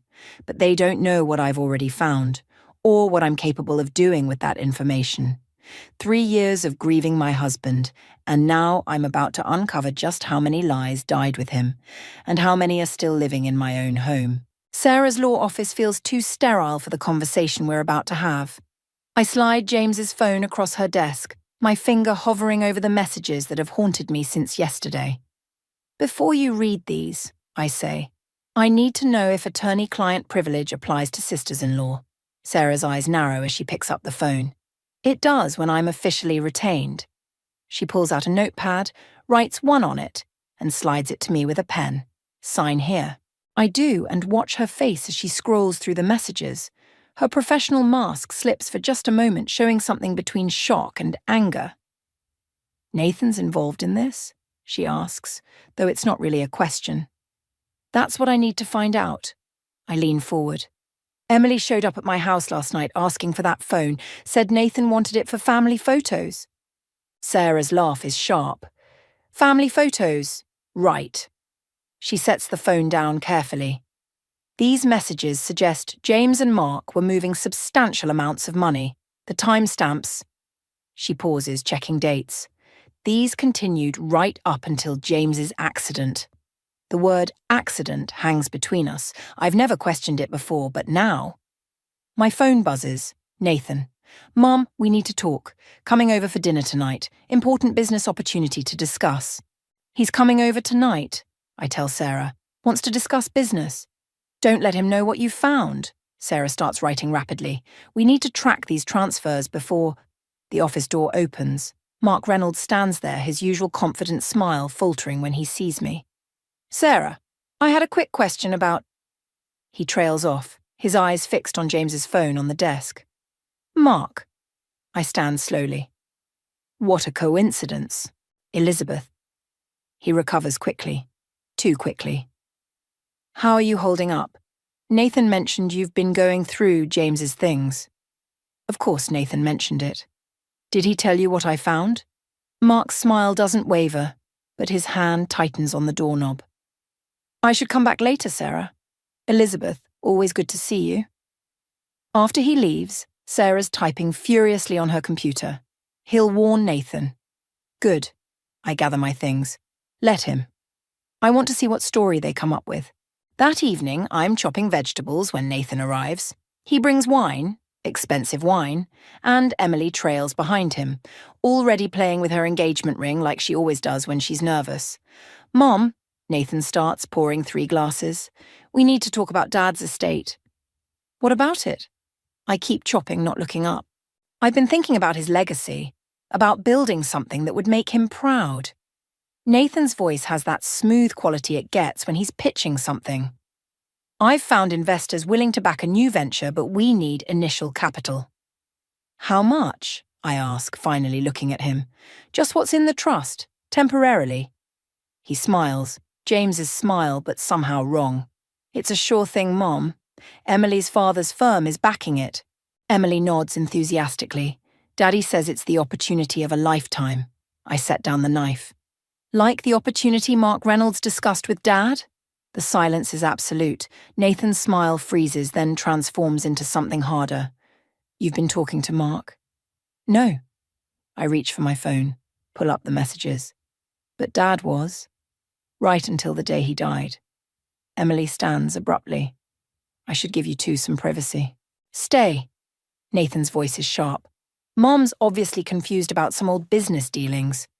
The only thing I'm confused about, I say, is whether you started helping them steal from us before or after your father died. Nathan's glass hits the counter hard enough to crack. You have no idea what you're talking about. Dad's business was complicated. Was the accident complicated too? The words escape before I can stop them. Nathan's face goes white, then red. How dare you? I loved Dad. Everything I'm doing for this family. Nathan, Emily tugs at his arm, maybe we should go. He shakes her off. No, Mom needs to understand. Dad's way of doing things, your way of doing things, it's not enough. The world doesn't work like that anymore.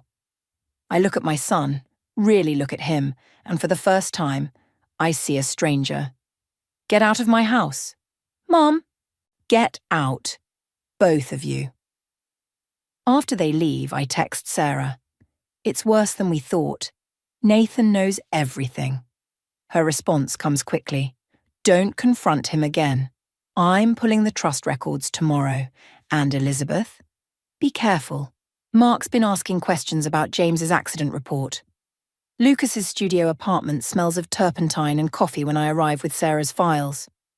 He takes one look at my face and clears his easel from the kitchen table. You found something bad, he says, not a question. I spread out the bank statements Sarah uncovered.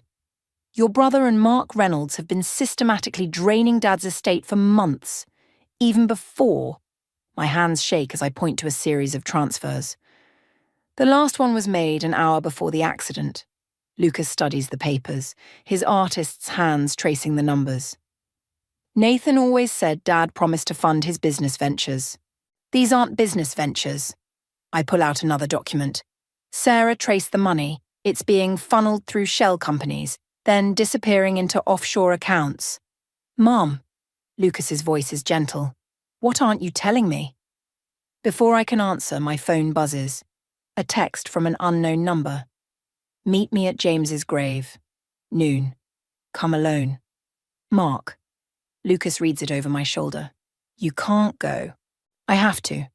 I gather the papers. Mark knows something about the accident. I saw his face when I mentioned it to Nathan. Then I'm coming with you. No. I touch his cheek, remembering when he was small enough to carry. I need you to do something else. Go to Emily's father's office. Find out what you can about their investment firm. Emily's father? Lucas frowns. What does he have to do with this? Nathan said he's backing the venture, but according to Sarah's research, his firm declared bankruptcy 3 months ago. The cemetery is empty when I arrive, except for Mark standing at James's grave. He looks older than I remember, haunted. Elizabeth. He doesn't turn around. I was hoping you wouldn't dig this deep. Tell me about the accident. It wasn't supposed to happen that way. His voice cracks. James found out what we were doing. He was going to expose everything. My world tilts. What are you saying? Nathan came to me first, 6 months before, had this brilliant investment scheme, needed startup capital. Mark laughs bitterly. I saw an opportunity, used him to access James's accounts, but James figured it out. And you killed him. No, Mark turns, face ashen. God, no. We just needed him to back off. Nathan said he'd talk to him, make him understand. The brake lines, that wasn't part of the plan. The ground seems to sway beneath my feet. Nathan tampered with the brakes. He said it would just scare James, force him to listen. But the road that night? Mark stops, looking past me. Elizabeth, behind you. I turn to see Nathan standing there, Emily beside him. His face is a mask I don't recognize. I wondered how long it would take you to crack, Mark. Nathan's voice is ice. Mum, you shouldn't believe everything you hear. Mark's been unstable since Dad died. Guilt does funny things to people. Nathan, Emily tugs his sleeve. We should go. No. He shakes her off. Mum needs to understand. Everything I did, everything Dad died trying to stop, it was all for us. The family legacy he was too scared to build. You killed him. The words taste like ash. Your own father. I tried to reason with him. Nathan's composure cracks. He wouldn't listen, just like you won't listen. The money's gone, Mom. All of it. And if you don't help me fix this, Emily's father will destroy what's left of our family's reputation. My father? Emily steps back. Nathan, what are you talking about? The bankruptcy was a front, he snarls. Your father's been laundering money through my companies. If I don't deliver, he'll expose everything. I watch my son unravel, this stranger wearing Nathan's face. Behind him, Emily backs away, horror dawning in her eyes. Mark stands frozen at James's grave. My phone buzzes. A text from Lucas. Mom, get out of there. Emily's father isn't bankrupt. He's FBI. They've been investigating Nathan and Mark for months. I look up to see Nathan reading the same message over Emily's shoulder. Our eyes meet, and in that moment, I see the little boy who once needed me to check under his bed for monsters. But now I know where the real monsters are. Nathan, I say softly, what have you done? The FBI office is sterile and cold, much like the truth I'm about to share. Agent Sanders, Emily's father, sits across from me, his expression unreadable as Sarah arranges documents on the table between us. Mrs. Turner, he says, we need to discuss your options. Options. Such a clean word for such a messy situation. You mean whether I'll testify against my own son? Nathan's involvement goes deeper than you know. He slides a folder across the table. These transactions suggest James's death wasn't the impulsive act Mark described. My hands won't stop shaking as I open the folder. Insurance policies, offshore accounts, a second will I've never seen before. He planned it, I whisper, months in advance. Mom. Lucas's voice from the doorway makes me turn. He looks exhausted, paint still under his fingernails from his latest piece. Emily's here. She enters like a ghost, her engagement ring conspicuously absent. Elizabeth, I'm so sorry. I didn't know. Not at first. When did you figure it out? The question comes out sharper than I intend. 3 months ago. She won't meet my eyes. Nathan started talking about James's accident differently, like it was necessary. When I told Dad, you were already working with the FBI. The pieces click into place. That's why you pushed for the pregnancy announcement. We needed Nathan to accelerate his plans. Agent Sanders' voice is professional, detached. The pregnancy gave him a reason to push for access to the remaining trust funds. My laugh sounds hollow even to me. And I thought he was just being an eager father. Sarah touches my arm. Elizabeth, you need to decide. Nathan's meeting with Mark tonight. The FBI can move in, but your testimony would destroy him. I finish for her. But he destroyed himself the moment he decided to kill his father. My phone buzzes. Nathan. Mom, I can explain everything. Meet me at the house. Just you. Please. I show the message to Agent Sanders. He nods to someone outside the room and suddenly there's activity everywhere. Agents donning vests, checking weapons. Mrs. Turner, Agent Sanders says, we can handle this without you. You don't have to. Yes, I do. I stand, feeling older than my years. He's still my son. The drive home feels eternal. FBI vehicles shadow me discreetly, but I've never felt more alone. Lucas wanted to come, but this is between Nathan and me. It always has been, really. This dance of expectations and disappointments. The house is dark when I arrive, except for the kitchen light. Through the window, I see Nathan sitting at the counter, head in his hands. For a moment, he looks 16 again, worried about college applications and basketball tryouts. Then he looks up and the illusion shatters. You're wearing a wire. It's not a question. Yes. He nods slowly. Did you ever wonder why Dad never let me into the business? Why he always kept me at arm's length? He was protecting you. He was controlling me. Nathan's fist hits the counter. Everything I did was wrong, too aggressive, too risky. But look what his caution got him, a middling company and a legacy of mediocrity. It got him killed, the words hang between us, by his own son. I gave him a chance to understand. Nathan's voice turns pleading. Mum, everything I did was to make us stronger, to build something worthy of the Turner name. And Emily? Was she part of the plan? Something flickers in his eyes. Where is she? With her father. At the FBI office. The change is instant. Nathan's face hardens and I see James's killer emerge. You're working with them. No, Nathan, I'm your mother. I'm trying to save what's left of you. Save me. He laughs, and it's a terrible sound. Mom, there's nothing left to save, but I can still save you. From what's coming next. His hand moves toward his jacket, and suddenly I understand. This isn't about explanation or redemption. It's about silencing the last witness who could destroy everything he's built.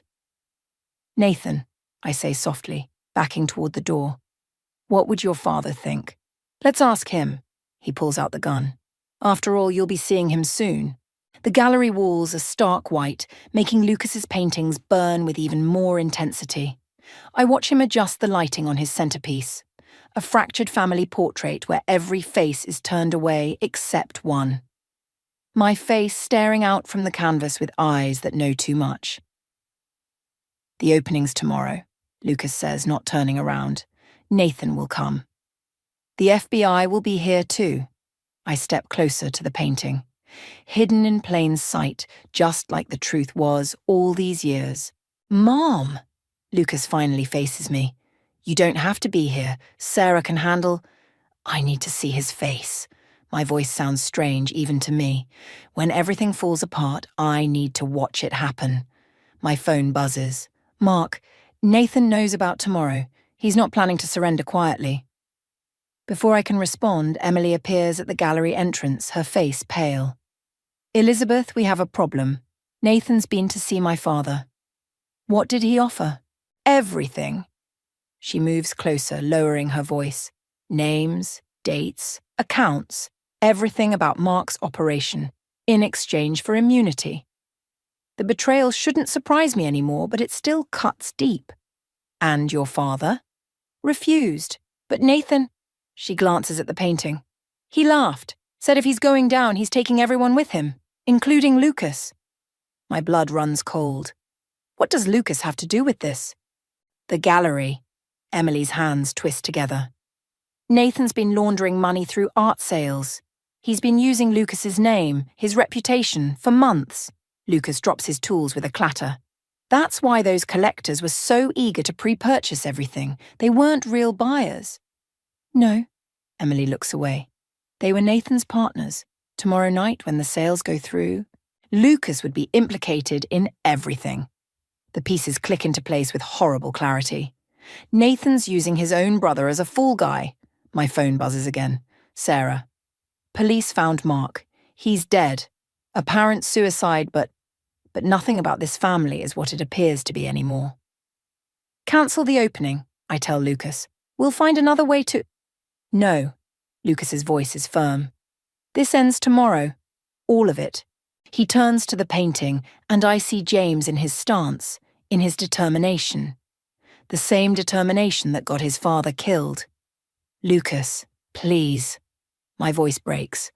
I can't lose both my sons. You already lost one. He touches the canvas, tracing the turned-away faces. The brother I knew died the day he decided to kill Dad. What's left is just... shadow. Emily's phone chimes. Her face goes ashen as she reads. Nathan's just posted online. He's exposed everything, the money laundering, Mark's death, all of it. But he's twisted it, made it look like Lucas was the mastermind, using his art to hide the operation. The evidence... I start, but she cuts me off. Doesn't matter, the story's out there now. By tomorrow night, everyone will believe Lucas is guilty. I look at my younger son, still standing before his work. The gallery lights cast his shadow long and dark against the white walls, like a prophecy of what's to come. Then we change the ending, I say, an idea forming. Nathan wants to destroy his brother's reputation. Let's give him exactly what he expects. Mom? Lucas turns, wary.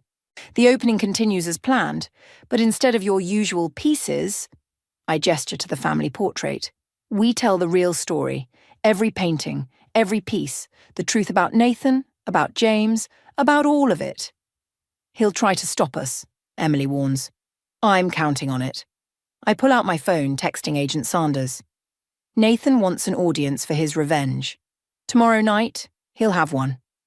Lucas studies me for a long moment. This could destroy everything. The gallery, my career. Your father died protecting this family's secrets. I touch his cheek. Maybe it's time we stopped protecting them too. As I leave the gallery, I pass the family portrait one last time. In the harsh lighting, the turned-away faces seem to mock me, while my painted eyes stare back with a challenge I finally understand. Tomorrow we all face forward. Tomorrow we all see the truth, even if it kills us. The gallery buzzes with voices and champagne glasses, a perfect facade of normalcy. I watch from near Lucas's centerpiece as Sarah positions the FBI agents among the crowd. Agent Sanders stands by the entrance, Emily at his side, both pretending to admire a particularly haunting piece. Nathan as a child, his face half in shadow. "He's here," Lucas murmurs, appearing at my elbow. Nathan moves through the crowd like smoke, greeting people with that perfect smile of his. The smile that convinced everyone, including me, for so long. He pauses at each painting, his expression growing darker as he realizes what Lucas has done. Turned every canvas into a piece of evidence, every brush stroke an accusation. "Quite a show," Nathan says, reaching us. "Though I expected more subtlety from you, little brother." "Like the subtlety of framing me for money laundering," Lucas doesn't back down. "Speaking of money," Nathan's eyes find mine. "The transfers are already processing. By midnight, the gallery's accounts will be empty. Every sale, every commission, gone, along with proof of where it all really went." My hand tightens on my glass. "It's over, Nathan. The FBI are too late." He smiles, genuine this time. "Did you really think I'd come here without insurance? Check your phone, Mom." The text message makes my blood freeze. Video footage of James the night he died, arguing with Nathan in his office. The timestamp matches the accident perfectly. "I've set it to release to every major news outlet at midnight," Nathan continues. Dad's last moments, proof that Lucas knew everything about the money laundering, the grieving artist corrupted by greed. They'll love it. "That video's edited," I say, but my voice shakes. "Prove it." Nathan sips his champagne. "Oh, wait, you can't, because the original footage died with Mark. Funny how evidence has a way of disappearing." Lucas steps forward, but I grab his arm. Across the room, I see Agent Sanders moving closer, Emily's face tight with tension. "You'd destroy your own brother?" I ask. "Everything he's worked for?" "Like Dad tried to destroy me." Nathan's mask slips, showing something raw beneath. "He chose Lucas over me every time, the good son, the artist, while I had to fight for every scrap of approval." "So you killed him." "I freed us." Nathan's voice drops lower. "From his control, his disappointment. I could have freed you too, Mom, if you'd just trusted me." "Trust you." The laugh tears from my throat. "You murdered your father, set up your brother. How many more people have to suffer for your freedom?" "Just one more."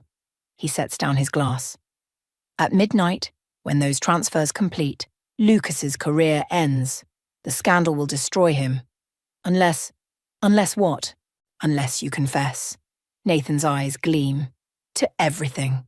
The money laundering, Mark's death, all of it. A mother's desperate attempt to protect her favourite son, using the other as a scapegoat. The press will eat it up." The gallery seems to spin around me. "You want me to confess to your crimes? I want you to choose finally between your sons." He checks his watch. "You have 10 minutes before the video releases. 10 minutes to save Lucas's future." I look at Lucas, seeing James in his eyes, in his strength. Then at Nathan, my firstborn, now a stranger wearing my son's face. "Mom, don't," Lucas whispers. But I'm already stepping forward, reaching for Nathan's phone. He lets me take it, that triumphant smile growing. "Agent Sanders," I call out, my voice carrying across the gallery. "I believe this is what you've been waiting for." Nathan's smile freezes as FBI agents converge. "The phone's locked. You can't." "James taught me something you never learned," I say, watching his face. "Always have a backup plan." I press my thumb to the phone's scanner. It unlocks instantly. "Dad gave me access to everything after he discovered what you were planning." I tell him, including this phone. The real video is here, showing exactly what happened that night. Nathan lunges for the phone, but it's too late. On every screen in the gallery, the truth begins to play, and I watch my son's perfect world crumble, knowing that in saving one son, I've lost the other forever. The holding cell's fluorescent lights make Nathan look older, harder. I sit across from him while Sarah stands by the door, her legal pad untouched. The DA's offering a deal, I say, sliding the papers across the metal table. In exchange for information about Mark's death. Nathan's laugh is hollow. Still trying to save me, Mom? After everything? I'm trying to understand. My hands rest flat on the table, steady now. Mark's confession was found in his car. He claimed he manipulated you, used your ambition. Used me? Nathan leans forward, chains rattling. I used him. Just like I used Emily, used Lucas's gallery. Dad taught me well. Everything's a tool if you know how to grip it. Your father never... My father was weak. His fist hits the table. He had everything, connections, power, respect, and he wasted it on morality. On Lucas's art. On your perfect little family. Sarah steps forward. Nathan, think carefully about what you say next. Why? His eyes lock onto mine. Because it might hurt Mom's feelings? Because it might ruin what's left of our family name? He laughs again. Tell me, Mom, how does it feel knowing you raised a murderer? The question hits like a physical blow, but I keep my voice steady. I raised 2 sons. One of them killed his father. The other one helped catch him.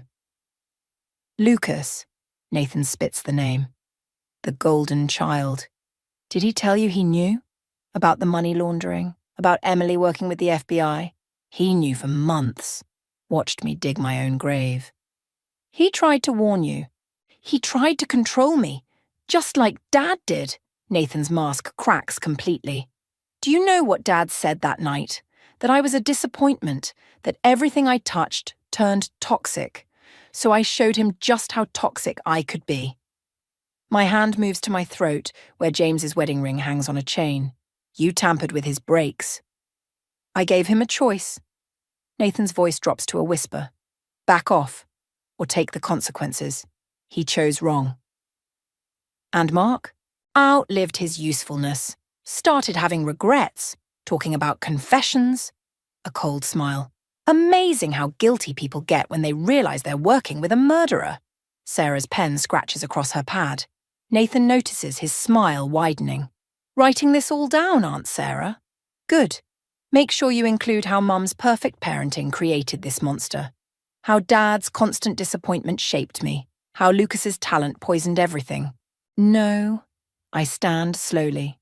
You don't get to blame us for your choices. Choices? He laughs. Like the choice you made at the gallery, sacrificing one son to save the other. I chose justice. You chose Lucas. Like always. His chains rattle as he stands.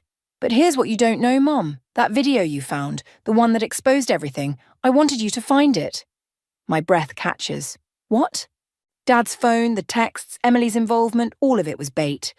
I needed you to play your part, to be so focused on saving Lucas that you wouldn't see the bigger picture. Sarah steps forward. Nathan, stop talking. But he continues, eyes fever bright. While you were all focused on the gallery, on the money laundering, my real operation was moving offshore.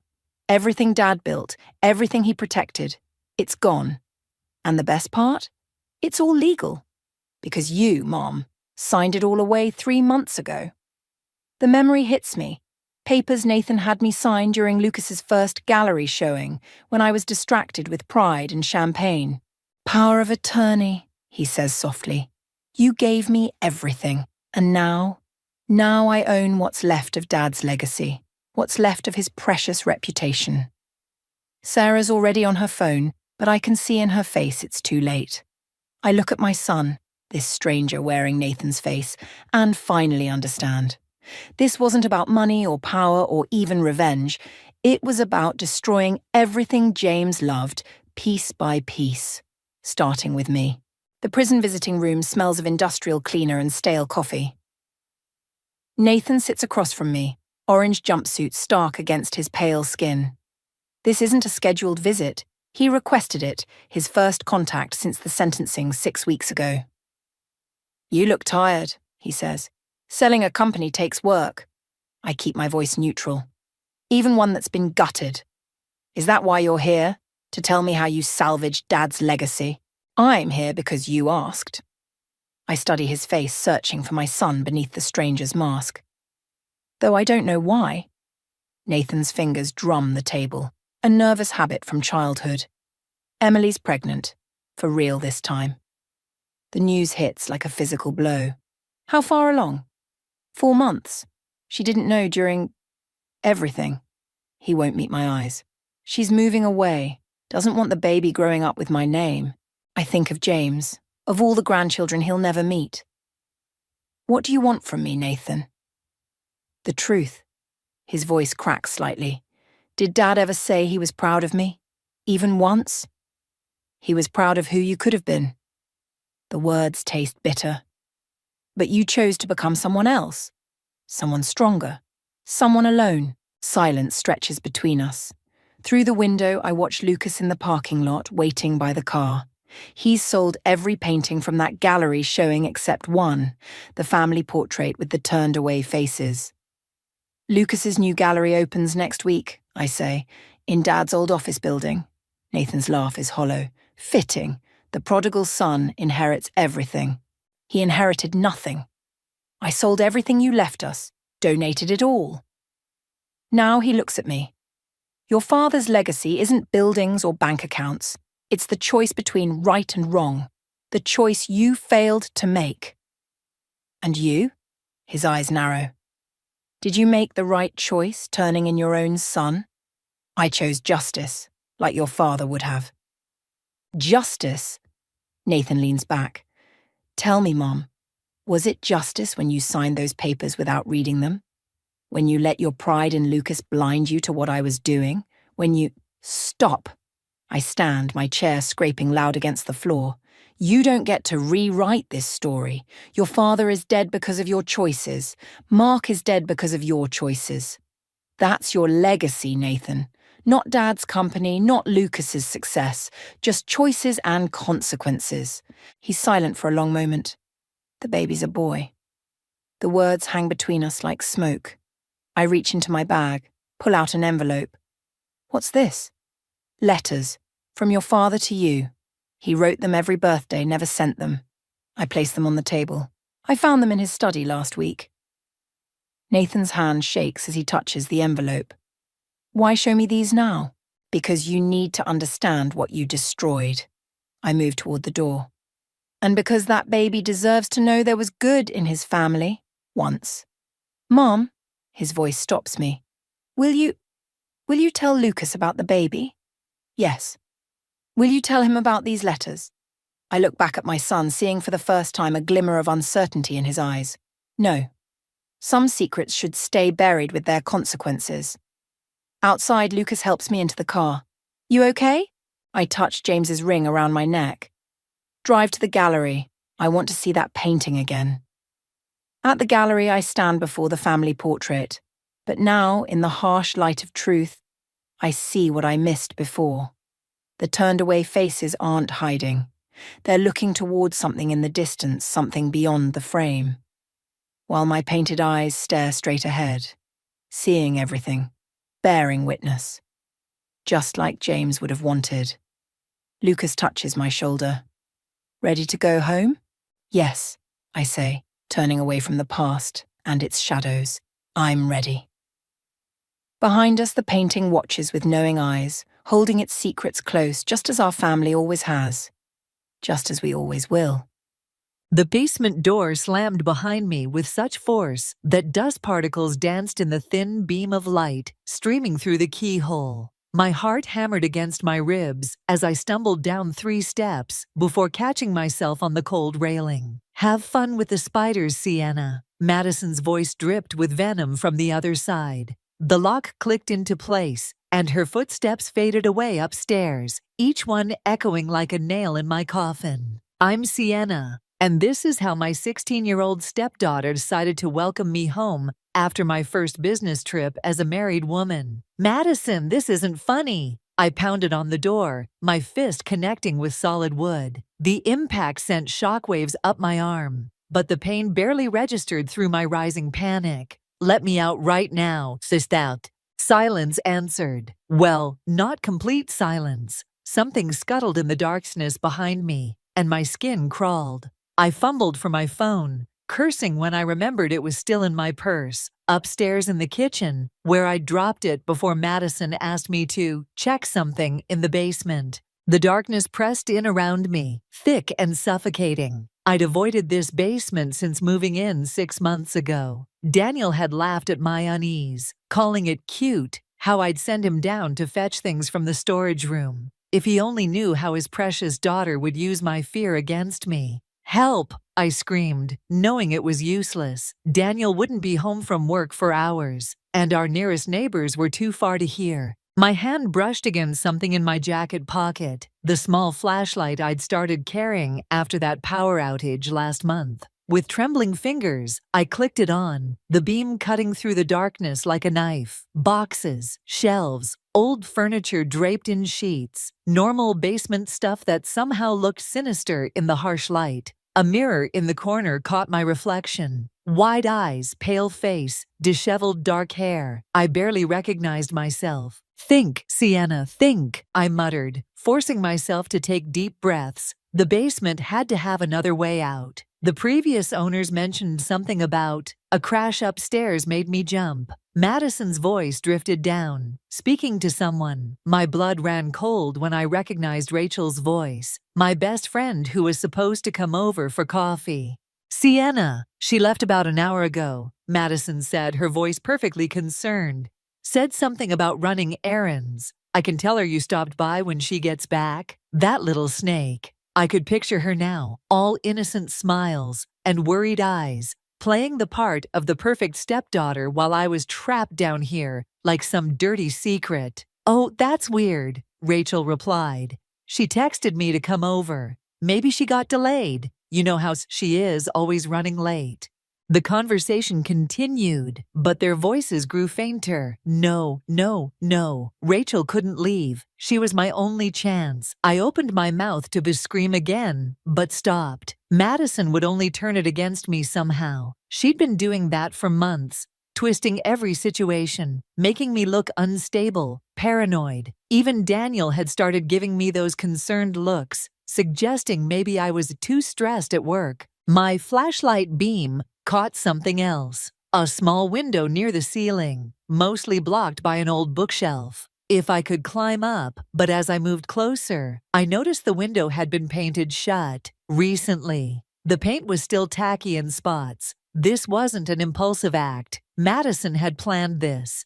I sank down onto a dusty box, my mind racing. All those little incidents over the past months, my missing car keys, the accidentally deleted work presentations, the rumors at Daniel's office party, they weren't random acts of teenage rebellion. This was calculated, methodical. The flashlight flickered, and something inside me hardened. Fine. If Madison wanted to play games, I could play too. But unlike her, I had years of experience in the corporate world, where destroying someone required precision, patience, and most importantly, plausible deniability. I heard the front door close upstairs. Rachel was gone. I was alone in the dark with my thoughts and a growing sense of purpose. Game on, Madison. Game on. Daniel found me 3 hours later, huddled in a corner of the basement, my flashlight dead. His face twisted with concern as he helped me up the stairs. But it wasn't me he rushed to check on first. Madison, sweetheart. His footsteps thundered up to the second floor, while I stood in the kitchen, still shaking, still tasting dust in my mouth. I'm fine, Dad, Madison called down, her voice honey-sweet. Just finishing my homework. I gripped the kitchen counter until my knuckles went white. The lies came so easily to her, wrapped in teenage innocence and practiced charm. When Daniel returned, he wrapped his arms around me, but his eyes were distant, already processing how to minimize this latest misunderstanding. The door must have stuck again, he said, rubbing my shoulders. I'll have someone look at it this weekend. The door didn't stick, I said, stepping away from his embrace. Madison locked me in there, on purpose. His sigh felt like a knife between my ribs. Sienna, honey, I know things have been challenging, but Madison wouldn't do that. Shadow, our black cat, wound between my legs, purring. At least someone in this house was on my side. Have you even asked her? She's been in her room all afternoon, studying for her chemistry test. He loosened his tie. A gesture I'd learned meant he was done discussing the topic. Maybe you should lie down. You look pale. The doorbell rang before I could respond. Through the front window, I spotted Rachel's car. She must have come back, worried when I didn't answer her texts. Madison appeared at the top of the stairs, as if summoned. I'll get it. No, I said, my voice sharper than intended. I'll get it.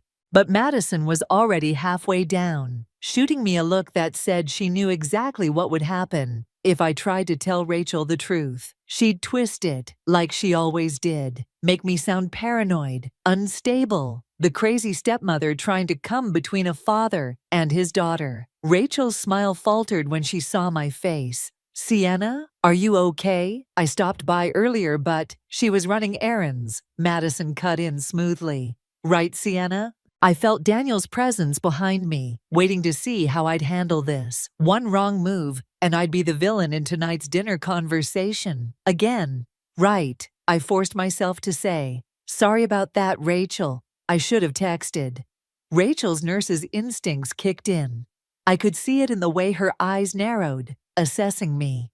Well, I brought that book you wanted to borrow. Mind if I come in for a minute? Actually, Madison piped up. We were just about to have a family dinner. Dad promised to help me with my chemistry homework after. Daniel's hand squeezed my shoulder.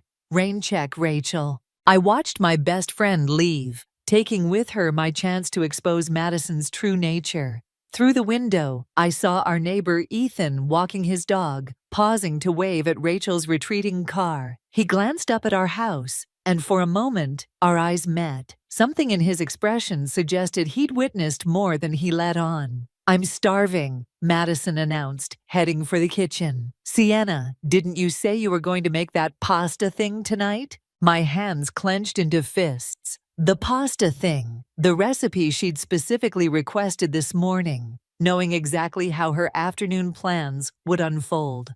I need to check something for work, I said, heading for the stairs. You two go ahead.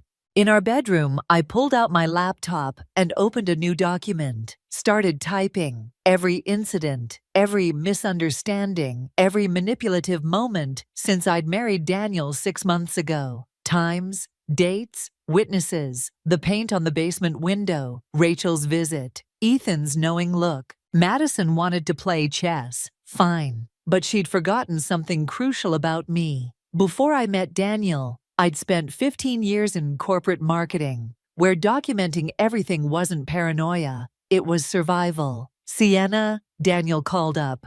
You coming down? I saved the document and named it Insurance. Be right there, I called back, a plan already forming in my mind. Madison might have Daniel wrapped around her finger, but she'd made a critical mistake today. She'd shown her hand too soon. And I'd learned long ago that the best revenge isn't served hot or cold. It's served with a smile and impeccable documentation. The email from my boss arrived during dinner. Another presentation corrupted, another deadline missed. My hands trembled as I read it on my phone under the table. Madison's voice chattering about her day, providing perfect cover. And then Jessica said the funniest thing about Sienna's outfit at the school fundraiser last week. My head snapped up. What fundraiser? The conversation screeched to a halt. Daniel's fork paused halfway to his mouth. The one you promised to help organize, Madison said, eyes wide with practiced innocence. Everyone was asking where you were. I had to tell them you forgot.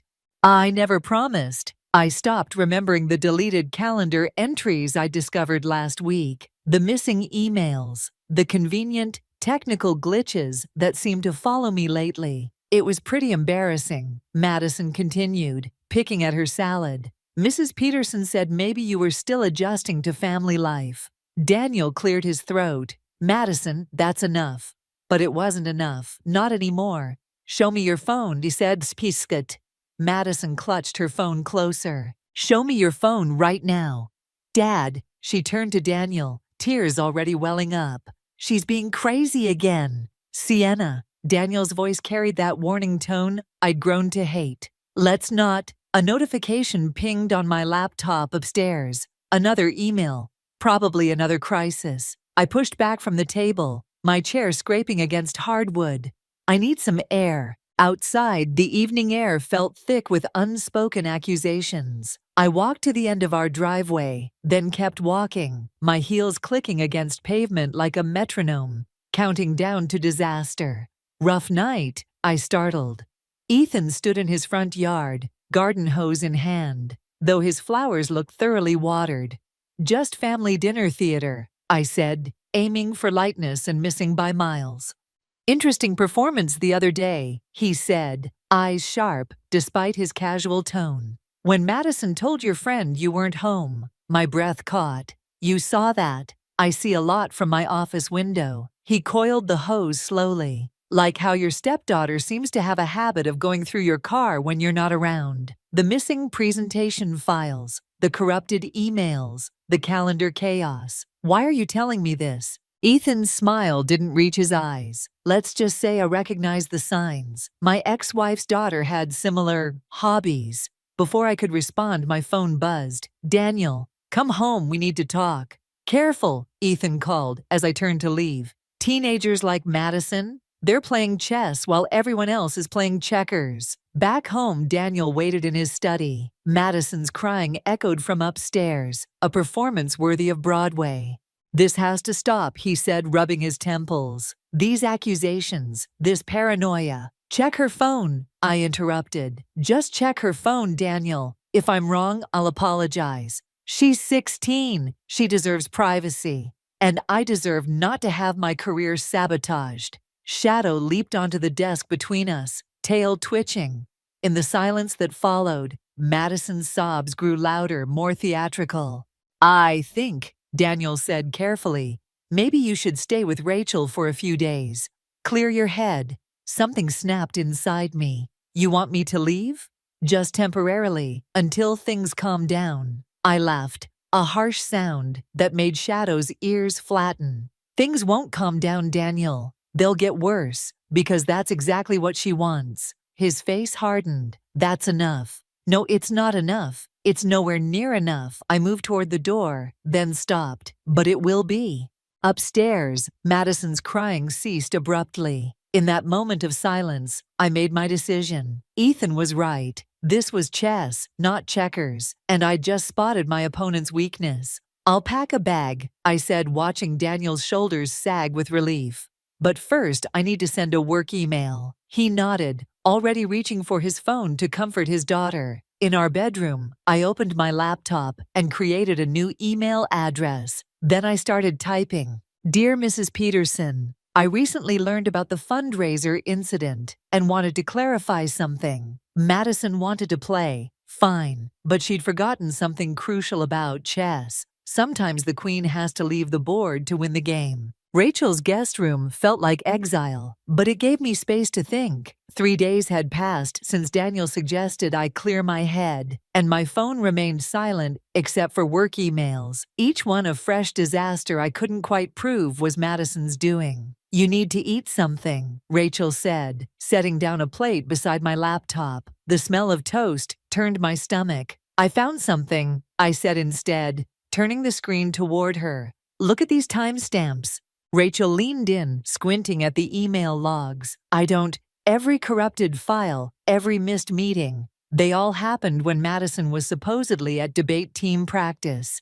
Which means there is no debate team this semester. I checked with the school. The doorbell interrupted Rachel's response. Through the window, I spotted Ethan on the porch, holding what looked like a manila envelope. I have something you need to see, he said when Rachel let him in. His usual casual demeanor was gone. replaced by something harder. But first, you need to tell me exactly what happened the day your predecessor left the company. My throat went dry. What? He pulled out several printed pages. Because according to these, Sarah Jenkins didn't just quit. She had a complete breakdown after her stepdaughter accused her of harassment. The toast in my stomach turned to lead. How did you... I do background checks for a living, Ethan said. And Madison's mother didn't just leave town for a fresh start, like Daniel claims. She fled after similar accusations from another teenager at her workplace. Rachel's hand on mine, squeezing tight. Sienna, what aren't you telling us? My phone buzzed. A text from Daniel. Madison's crying again. When are you coming home? It's a pattern, Ethan continued, laying out more papers. 3 women before you, all stepmothers, all professionally discredited, all gone within a year. But why would Daniel? Rachel started. Because he gets to play the hero, I whispered, pieces clicking into place. The devoted father protecting his daughter, the understanding husband supporting his unstable wife. My phone buzzed again. Madison this time. I miss you, maybe I overreacted. The perfect trap. Return home and face more sabotage, or stay away and prove I'm abandoning my family. There's more, Ethan said quietly. Your company's HR department received an anonymous complaint yesterday about inappropriate behavior toward a minor. The room spun. Rachel cursed, but I barely heard her. All I could see was Madison's innocent smile, her perfectly crafted tears, her father's concerned frown, as he suggested I take some time away. My phone lit up with another text from Daniel. We should talk. Come home tonight?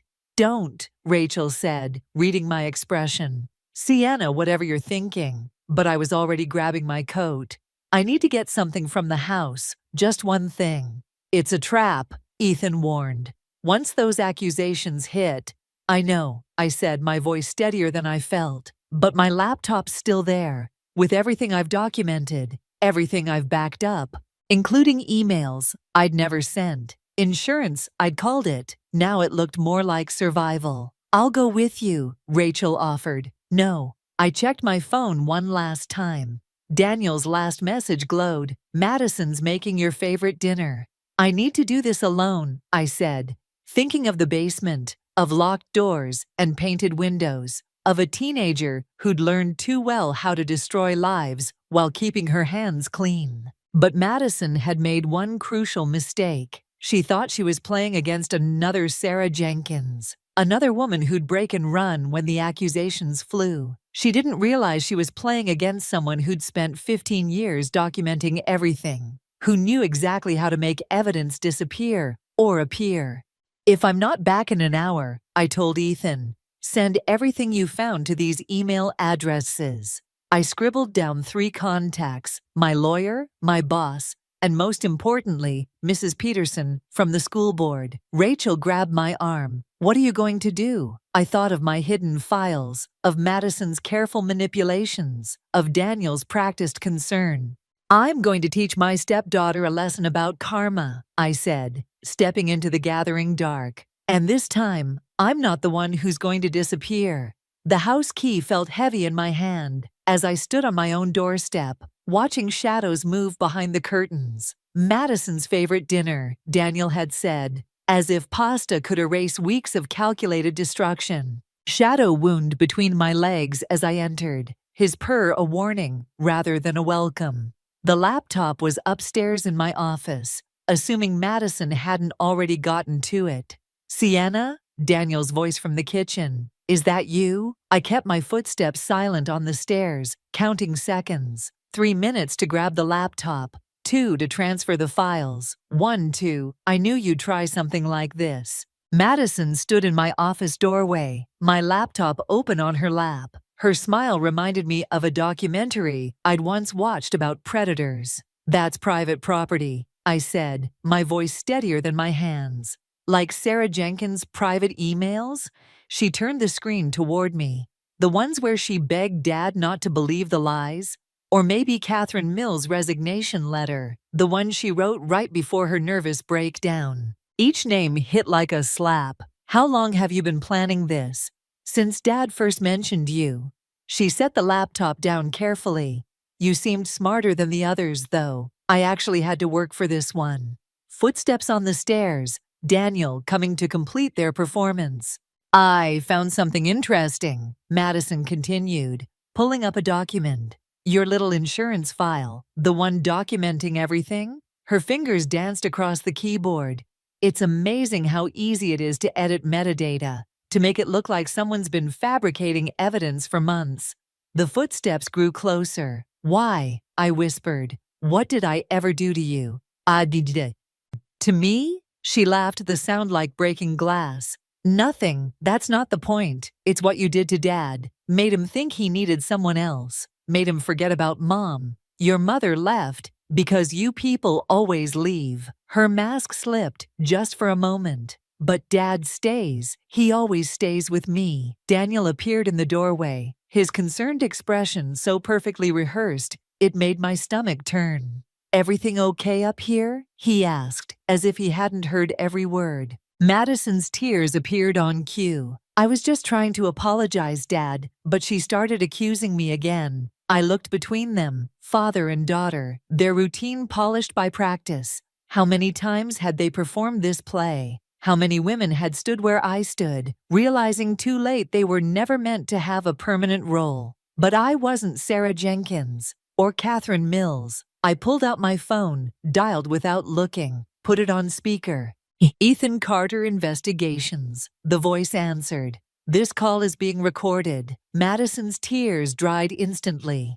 Daniel stepped forward, but I held up my hand. Would you mind sharing what you found about the Jenkins case? I asked, watching their faces. And the Mills case? And especially about Madison's mother. Sienna. Daniel's voice dropped to a warning growl. Think carefully about what you're doing. The files are already sent, I said, though my heart hammered. To my lawyer, my boss, and Mrs. Peterson. Everything, including the basement incident. Madison's mask cracked further. You're lying.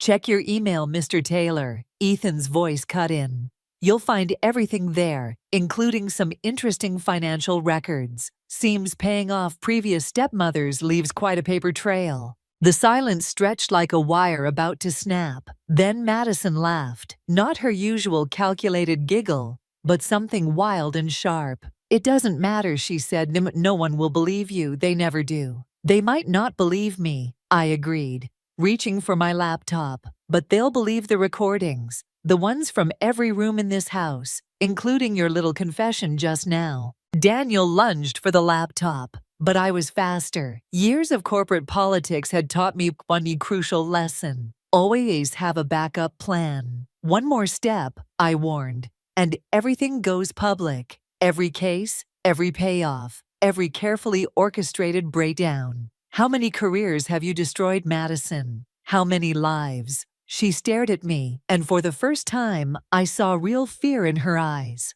Your move, I said softly. But remember, I'm not playing chess anymore. I'm burning the whole board. The school board meeting room felt like a courtroom, with Mrs. Peterson's disapproving stare serving as judge and jury. My evidence lay scattered across the table. Emails, recordings, financial records. But Madison's tearful performance was stealing the show. I just wanted a mother, she sobbed, Daniel's arm protectively around her shoulders. But she kept trying to turn everyone against me. I watched the board members exchange glances, their sympathy clearly lying with the traumatized teenager rather than the unstable stepmother. Even my recordings worked against me. Madison's confession twisted into the desperate acts of a scared child, protecting herself from an obsessive adult. Mrs. Taylor, Mrs. Peterson adjusted her glasses. These accusations are very serious, but what concerns us more is your apparent fixation on documenting a minor's private moments. Private moments? My laugh sounded hollow, even to my own ears. She locked me in a basement. She sabotaged my career. She created a cry for help. Daniel interrupted smoothly. One we clearly missed, caught up in our own concerns about your stability. The trap snapped shut with brutal efficiency. Every piece of evidence I'd gathered now looked like proof of my own obsession. Every recording painted me as the unstable one. Even Ethan's investigation backfired. What kind of person hired a private investigator to spy on their teenage stepdaughter? I have statements, Daniel continued, sliding a folder forward, from Sarah Jenkins and Catherine Mills, about similar patterns of behavior. My blood ran cold. Of course he'd contacted them. Of course they'd back his story. Anything to stay buried, to keep their own broken pieces hidden. That's not, I started. But Madison's next performance cut me off. I should have told someone sooner, she whispered, tears perfectly timed. About the cameras, the stalking, how she'd follow me to school events pretending to be involved. The school board secretary was taking notes, each tap of her keyboard, another nail in my professional coffin. I looked around the room, searching for one sympathetic face, but found only judgment and disgust. My phone buzzed. Rachel, probably wondering why I hadn't answered her warnings about this meeting being a mistake. Beside her name, I spotted an email notification from my boss regarding your immediate termination. Given the severity of these concerns, Mrs. Peterson said, we'll be recommending a full investigation and temporary restraining order. You can't.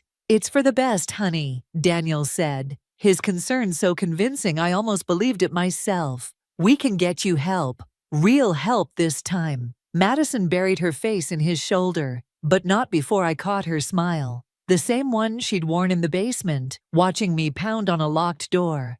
I have proof, I insisted, my voice cracked. The basement door, it was painted shut. There are witnesses. You mean Mr. Carter? Daniel pulled out another document. Your private investigator's license was revoked last year. Something about harassment charges from his own stepdaughter situation. The final piece clicked into place. Ethan hadn't been helping me. He'd been setting me up. Another player in Madison's elaborate game. If you'll excuse us, Daniel stood, gathering Madison close. My daughter's been through enough today. I watched them leave, Madison's tears had already dried, her performance complete. Through the window, I spotted Ethan waiting in his car, a silent reminder that I'd never really had allies, only carefully placed props in someone else's story. Mrs. Peterson cleared her throat. Mrs. Taylor, given these developments, we strongly suggest you seek professional help and stay away from Madison. My evidence sat useless on the table, transformed from ammunition into proof of my own unraveling. Every move I'd made, every precaution I'd taken, had been anticipated and turned against me. You don't understand, I whispered, but the room was already emptying, leaving me alone with the ruins of my reputation and career. My phone buzzed again, an email from Daniel's lawyer this time. Divorce papers, probably, the final act in Madison's carefully orchestrated destruction.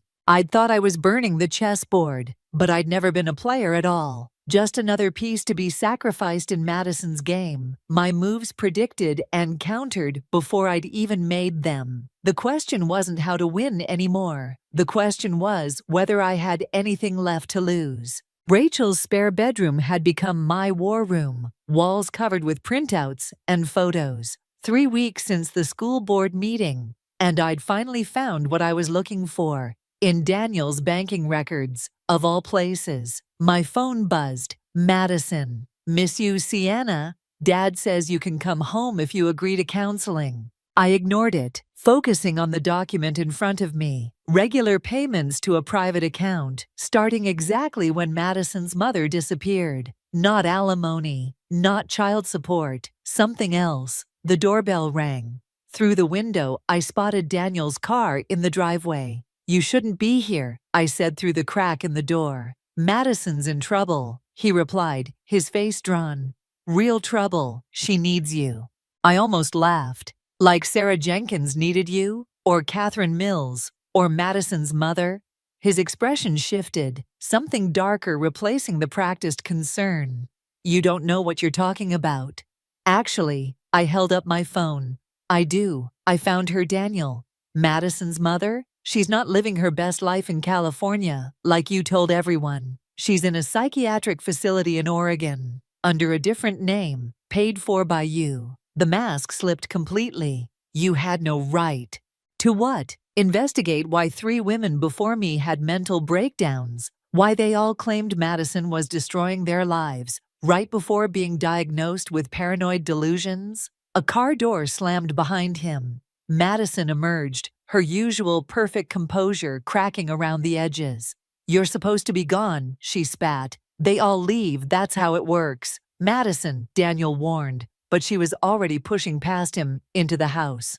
"You ruined everything." She grabbed the nearest paper from my wall, tearing it down. "We were happy before you came, before all of them came." "Were you?" I kept my voice steady. "Or were you just better at hiding it then?" She whirled on me, tears replaced by something feral. "You don't understand. None of you understood. He's mine." "Madison, stop!" Daniel reached for her, but she shoved him away. "You promised," she screamed at him. "You promised after Mom that you would just be us. But you kept bringing them home trying to replace her." The pieces clicked into place. Not just a jealous daughter, a traumatized child, enabled by a father too guilty to set boundaries. Each new wife a fresh target for Madison's rage. Each breakdown carefully orchestrated to maintain their dysfunctional dynamic. "Your mother's not gone because she abandoned you," I said softly. "She's gone because she saw what you were becoming, what your father was letting you become." Madison lunged, but I was ready. The phone in my hand was still recording, still broadcasting live to Rachel's laptop downstairs, to my lawyer's email, to Mrs. Peterson. "Tell them," I demanded as Daniel tried to separate us. "Tell them how you did it, how you made each of us look crazy, how your father helped cover it up." "You don't know anything." But her voice cracked, the perfect performance finally faltering. "Meg, I know about the payments, the facility, the NDAs they all signed." I turned to Daniel. "How long before Madison turns on you too? When you eventually try to date again? When you can't meet her demands?" "That's enough," he growled. But Madison was already backing away, her carefully constructed world unraveling. "You said no one would find out," she whispered to her father. "You promised they'd think Mom just left." Daniel's face went pale. "Maddie, honey, I did it for you." Her voice rose hysterically. "All of it. The basement, the emails, making them look crazy, just like you said Mom was crazy, so they'd leave us alone." The front door opened. Rachel stood there, her phone displaying the live recording. Behind her, Mrs. Peterson and 2 police officers. Madison's scream of rage would have been theatrical if it hadn't been so real this time. As the officers stepped forward, I saw her mask crack completely, revealing the broken child beneath the manipulator. "I'm sorry," I said, though I wasn't sure to whom: the traumatized teenager, the enabler father, or the women before me who hadn't escaped the basement's shadows. Sometimes winning feels exactly like losing. But as they led Madison and Daniel away, I realized this was never about winning. It was about breaking the cycle, even if it meant breaking everything else along with it. The basement door creaked as I pushed it open, dust motes dancing in the beam of my flashlight. 6 months of legal battles, therapy sessions, and sleepless nights had led me back here to where it all began. Shadow wound between my legs as I descended the stairs, each step solid now that Daniel had removed the loose boards. Evidence for the investigation, they'd called it. Evidence of a family's slow collapse. "You don't have to do this," Rachel said from the top of the stairs. "The realtor can handle everything." But I did have to do this. The house would sell tomorrow, and I needed to face these shadows one last time. My flashlight caught the window, still painted shut, though investigators had photographed it extensively. Madison's first confession had opened a flood of revelations. Daniel's careful documentation of each wife's instability, the coordinated gaslighting, the way father and daughter had perfected their routine through years of practice. A newspaper clipping fluttered from between 2 boxes. Madison's tearful interview about her mother's abandonment. The truth had been harder to swallow. A woman who'd seen the darkness growing in her daughter, who'd tried to get her help, only to be labeled paranoid and dangerous by her own husband. "Found something?" Rachel called down. "Just ghosts," I answered, moving deeper into the basement. My phone buzzed. Another email from Madison's therapist, requesting a meeting. I'd declined the previous 3. Some bridges couldn't be rebuilt, shouldn't be rebuilt. The last time I'd seen Madison, being led away in handcuffs, she'd looked so young, so broken. But I'd seen the calculation behind her tears, even then. A soft thump made me turn. Shadow had knocked over a box, spilling photos across the floor. I knelt to gather them, freezing when I recognized the faces. Daniel's previous wives, all smiling, all unaware of what awaited them. Each photo carefully dated, documented, like exhibits in a case that would never see trial. Sienna, a new voice from upstairs. You okay down there? Ethan, not the ally I'd thought, but not quite the enemy either. His own stepdaughter had reached out during the investigation, sharing a similar story of manipulation and gaslighting.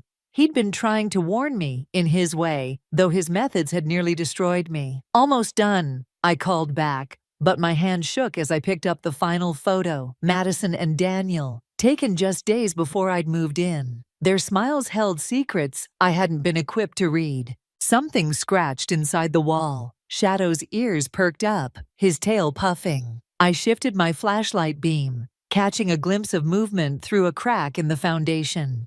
The basement had always held secrets, but some were better left buried. I gathered the photos and documents, more evidence for the growing Cass file. Daniel's trial would start next month, though Madison's juvenile hearings had already begun.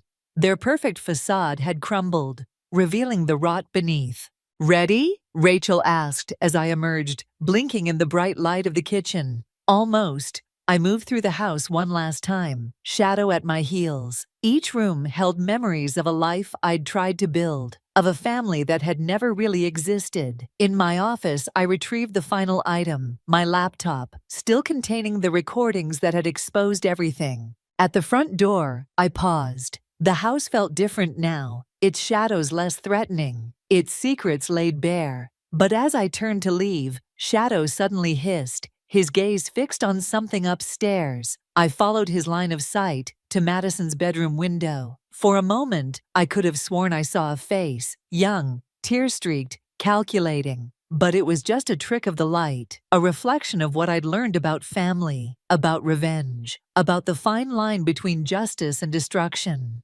"Goodbye, Shadow," I whispered, but he'd already slipped away into the darkness of the house, choosing to keep his own counsel about which secrets to keep and which to reveal. I locked the door one final time, leaving the key under the mat for the realtor. As I walked away, I didn't look back at the house or its basement full of shadows. Some stories don't need an ending to be finished. They just need fame, just need to be survived. The phone vibrates against my desk, my mother's name flashing on the screen like a warning sign. I let it ring 4 times, each buzz drilling into my skull before I finally answer. "Millie, darling, have you heard the news about Rachel?" Her voice carries that familiar breathless excitement reserved exclusively for my sister's accomplishments. I glance at the promotion letter sitting on my desk, the one I'd been planning to share. "No, Mother. What news?" "She's been offered a partnership at Anderson and Mills. Can you believe it? At her age, your father and I are absolutely over the moon." The words tumble out in a rush, each syllable another nail in my coffin of invisibility. "That's wonderful." I trace the embossed letterhead of my own achievement, the words Chief Technology Officer swimming before my eyes. "Actually, Mother, I wanted to tell you—" "Oh, and that's not even the best part. James proposed last night. We're planning an engagement party for next weekend. You'll need to clear your schedule, of course." My fingers curl around the promotion letter, crumpling its edges. "Next weekend? I have Lucas that weekend. Ben's out of town and, well, surely you can find someone to watch him. This is your sister's engagement we're talking about. You know how important family is." Family. The word tastes bitter in my mouth. Right, family. Speaking of which, Rachel mentioned you've been doing well at that little startup of yours. Maybe you could help with some of the wedding expenses? Your father's investments haven't been performing as expected, and Rachel deserves something special. The letter in my hand tears slightly under my grip. 5 years of climbing the corporate ladder, of juggling single motherhood with 60-hour work weeks, reduced to that little startup and an ATM opportunity. I'll have to check my finances, I say, my voice steady despite the tremor in my hands. The divorce and Lucas's therapy sessions have been expensive. Oh, Millie. Her sigh carries years of disappointment. If you'd just tried harder with Ben, Rachel always said he seemed unhappy. Of course she did. Rachel, who'd spent countless dinner parties flirting with my then-husband while I was busy taking care of Lucas's meltdowns. Rachel, who'd known about Sophie months before I did but never said a word. I should go, Mother. I have a meeting. Don't forget about next weekend. And please wear something professional. The Anderson and Mills partners will be there. The call ends, but the silence that follows feels louder than her words. I stare at my reflection in the darkened computer screen. 31 years old, successful by any objective measure, yet still searching for approval in all the wrong places. My phone buzzes again, this time with a text from Sarah. Drinks tonight? Michael's watching the kids. Before I can respond, an email notification pops up. It's from the company board, announcing my promotion to the entire staff. Congratulations flood my inbox, colleagues stopping by my office with genuine smiles and warm words. Jack from marketing brings me my favorite coffee, a small post-it note stuck to the cup. They finally recognized what we all knew. Proud of you, Mills. I look at the torn promotion letter, then at Sarah's text, and finally at the family photo on my desk. Just Lucas and me at the beach last summer, both of us laughing at something long forgotten. The image blurs as tears prick my eyes, but for the first time today, they're not tears of frustration. I pick up my phone and text Sarah back. Definitely, I have news, and maybe an idea. Because here's the thing about being invisible. No one sees you coming. And after 31 years of playing the overlooked daughter, the forgiving sister, the dutiful ex-wife, maybe it's time to show them exactly who I've become. I smooth out the crumpled promotion letter and pin it to my wall, right next to Lucas's latest artwork. Let them keep underestimating me. Let them think I'm still that malleable, eager-to-please daughter. They'll learn soon enough. The wine glass trembles slightly in Sarah's hand as she processes what I've just told her. We're tucked away in our usual corner of Maxwell's, the Friday night crowd providing perfect cover for conversations better left unheard. $10,000. Sarah's whisper carries equal parts disbelief and outrage. For wedding flowers? That's just the deposit. I take a long sip of my martini. Mother called it a small contribution to Rachel's perfect day. And what did you say? I told her I'd think about it. The olive in my glass becomes suddenly fascinating. What else could I say? Sarah sets her wine down with more force than necessary. How about no? You're still paying off Lucas's occupational therapy, and Ben's child support payments are always late. They're my family, Sarah. Are they? Her voice softens. Because from where I'm sitting, they treat you more like their personal bank than their daughter. Before I can respond, my phone lights up with a text from Rachel. Hey sis, Mom said you're helping with the flowers. You're the best. Coffee tomorrow? Need to discuss some other wedding details. Sarah reads the message over my shoulder and makes a sound somewhere between a laugh and a scoff. Funny how she never wanted coffee when you were going through your divorce. The truth of it stings. I remember those endless nights, Lucas crying for his father while I tried to explain why Daddy lived with Aunt Sophie now. Rachel had been too busy with her law career to return my calls. I should go, I say, gathering my things. Lucas has therapy at 9 tomorrow. Millie, Sarah catches my wrist. Promise me you'll at least talk to Michael about the numbers before you commit to anything. He's good at finding the holes in these things. I promise, knowing I probably won't. The drive home is a blur of streetlights and memories, Rachel's law school graduation, where our parents gifted her a new car, my own graduation dinner, interrupted by Rachel's surprise announcement of her first internship. Lucas is already asleep when I get home, Michael having dropped him off earlier. His favorite dinosaur tucked under one arm. He looks so peaceful, so untouched by the complexities of adult relationships. I brush his hair back, wondering if my parents ever watched me sleep like this, if they ever felt this fierce need to protect. My phone buzzes again. This time it's my father. Millicent, he starts, using my full name like he always does when he wants something. Your mother mentioned you were hesitating about the flowers. I wasn't hesitating, Father. I was being practical. 10,000 is a lot of money. This is your sister's wedding. Surely your startup is doing well enough to help family? The dismissive pause before startup makes my teeth clench. We just secured Series B funding, but that doesn't mean Excellent. Then it's settled. Your mother will connect you with the florist. Oh, and Rachel mentioned your meeting tomorrow. She has some thoughts about the venue deposit as well. The call ends before I can respond. I stand in Lucas's doorway, watching his chest rise and fall, thinking about the college fund I've been struggling to build for him, about the therapy sessions that insurance won't cover, about Rachel's designer wardrobe and my father's country club membership. My phone pings one last time. It's Jack from work. Hey Mills, board wants to announce your promotion at next month's investor meeting. They're excited about the PR angle, female CTO, single mom, real inspiration stuff. You okay with that? And suddenly, I see it. The leverage I've been missing. The way to make them finally see me. I text Rachel back, "Coffee sounds great. Looking forward to discussing everything." Then I open my laptop and start researching my company's biggest investors. It takes less than an hour to find what I'm looking for. The connection between Anderson and Mills and our venture capital firm. The partnership offer Rachel's so proud of. The one our parents can't stop bragging about. The one that could disappear with a single well-placed comment at next month's investor meeting. I close the laptop feeling something shift inside me. Not guilt, exactly. More like recognition. Of power. Of possibility. "I'm sorry, baby," I whisper to Lucas's sleeping form. But sometimes mommy has to play by their rules to change the game. Tomorrow, I'll smile over coffee with Rachel. I'll nod at her plans and pretend to take notes about venues and deposits. And I'll start laying the groundwork for something my family never saw coming.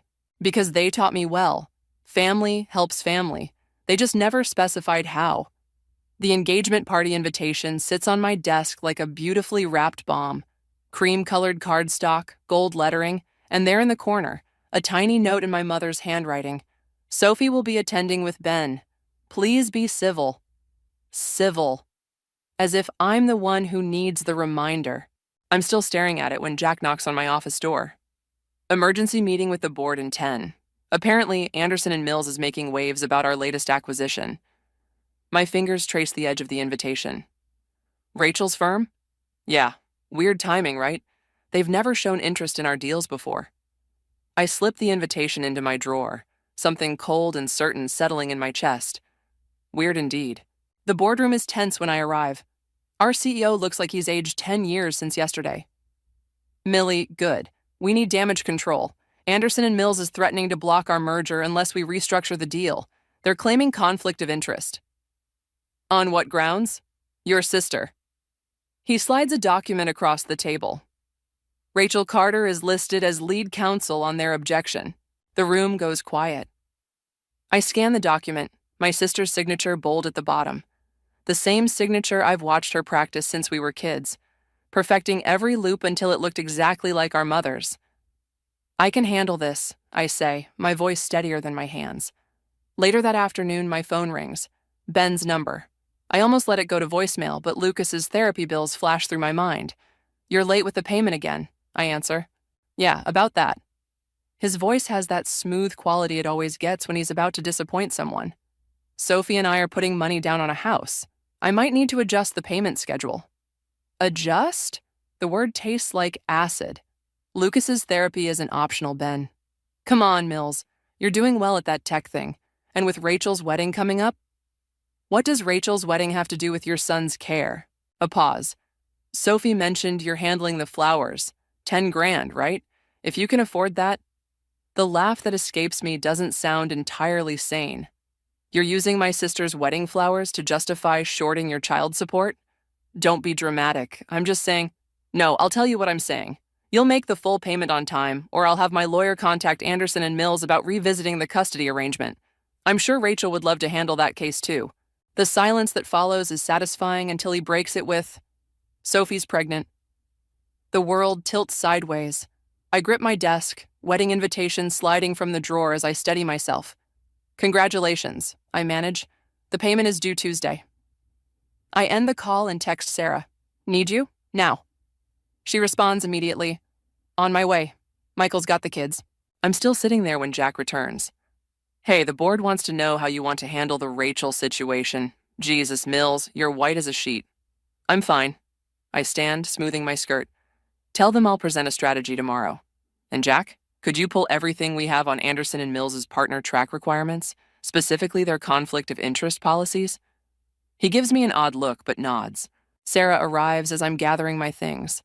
One look at my face and she wraps me in a hug that nearly breaks me. Sophie's pregnant. I whisper into her shoulder. Oh, honey. And Rachel's trying to block my company's merger. She pulls back, eyes sharp. What are you going to do? I think about the invitation in my drawer, about Lucas's therapy sessions, about Ben's new house and baby and perfect Sophie, about Rachel's partnership track and my parents' pride. I'm going to attend my sister's engagement party, I say, picking up my bag, and I'm going to smile and congratulate Ben and Sophie, and then I'm going to remind my family exactly who they've been underestimating all these years. Sarah studies me for a long moment.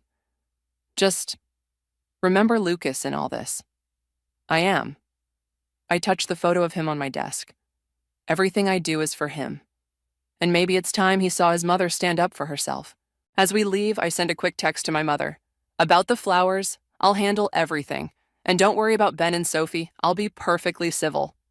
Because that's the thing about civility. It's the perfect cover for warfare. And I've just been handed all the ammunition I need. The engagement party feels like a carefully choreographed dance of daggers.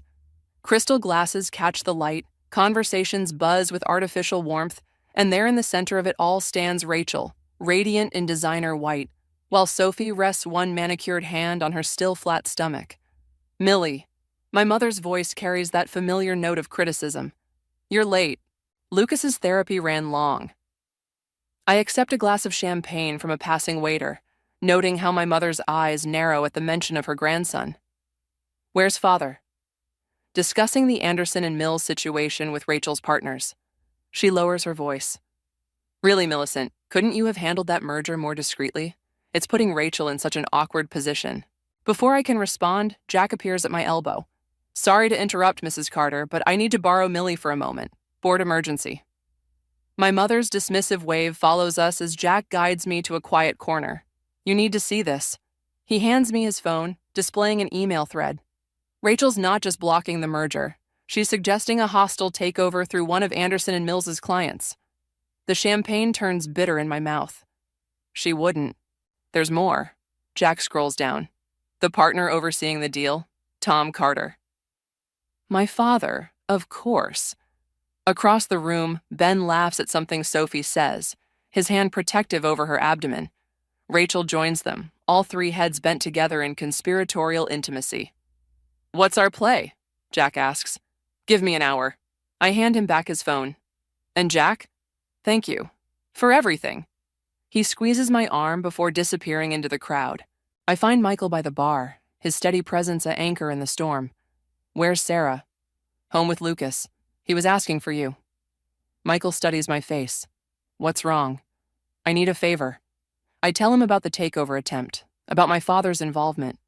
Can you look into Anderson and Mills's financials, specifically any connections to Carter family investments? Jesus, Millie. He runs a hand through his hair. This isn't just business anymore. This is your family. They stopped being family the moment I catch myself as Rachel approaches. Millie, I've been looking everywhere for you.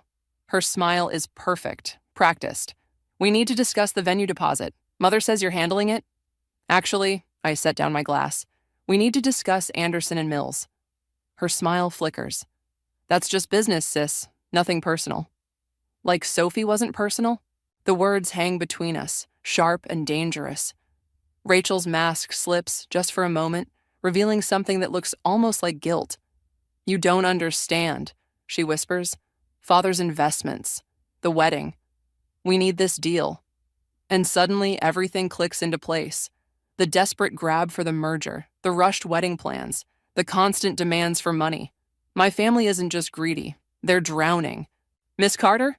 A young associate appears. Your father needs you both in the study, immediately. The study is father's domain, all leather and mahogany and old money pretense. He stands at his desk, mother perched anxiously nearby. Shut the door, he commands.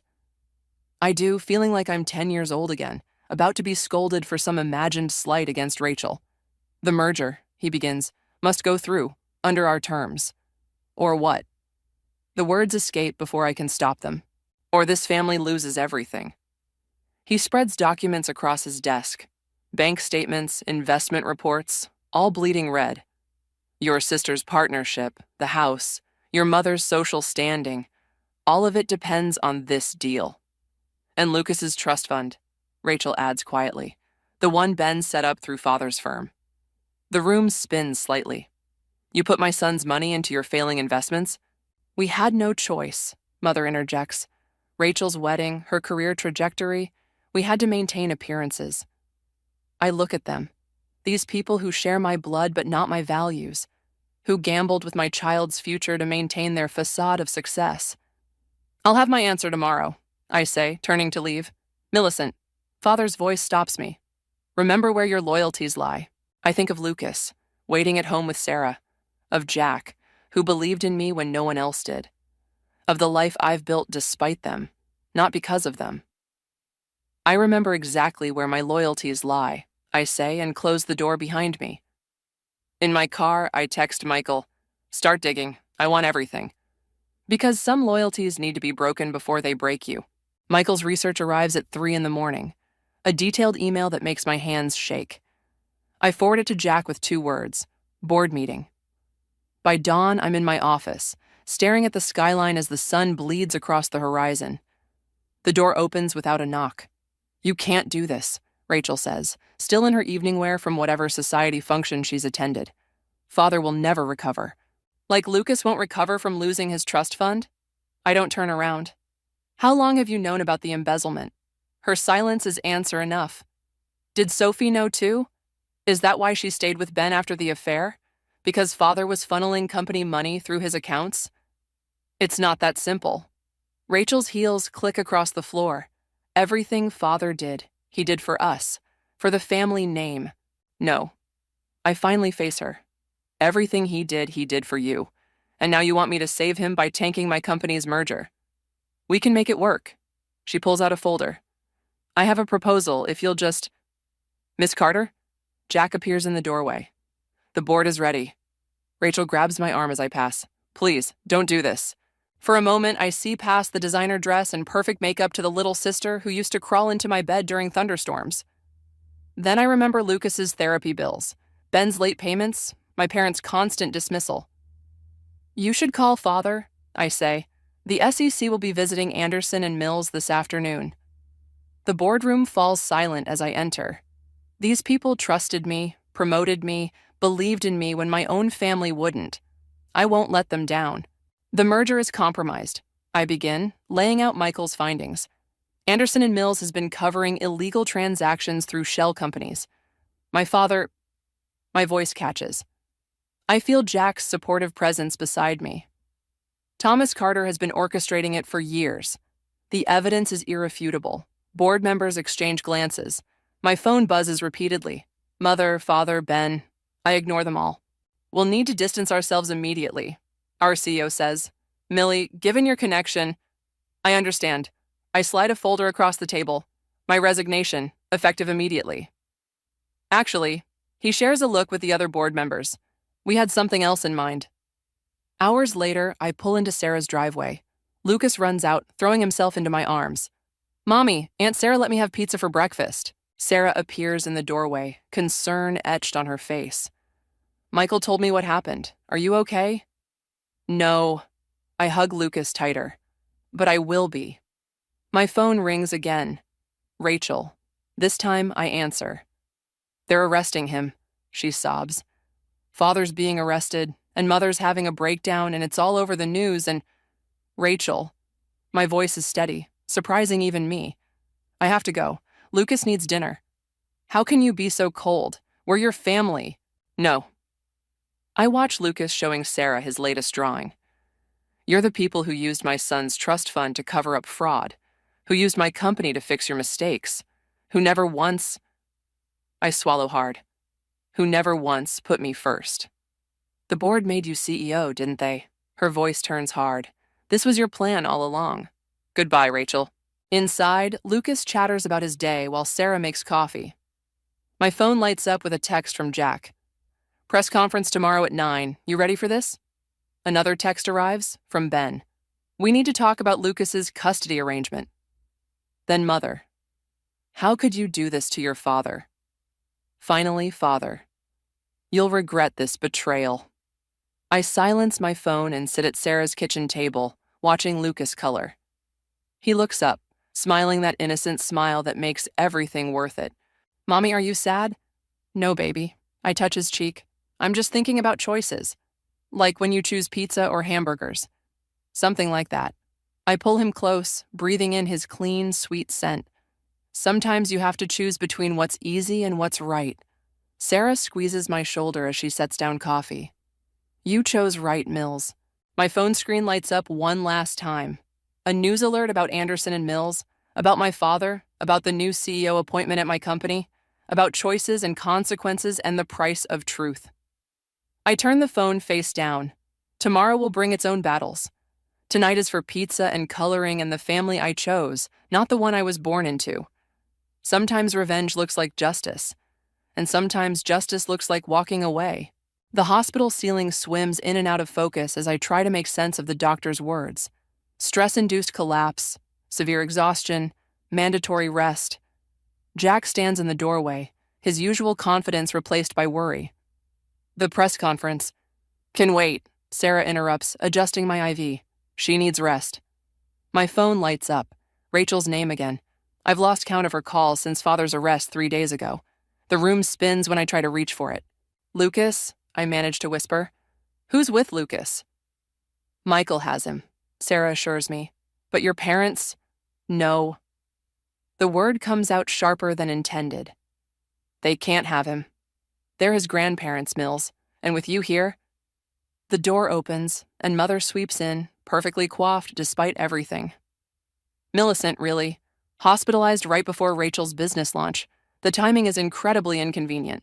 Sarah's hand tightens on the bed rail. Jack mutters something about getting coffee and escapes. Mother, I try to sit up, fighting the dizziness.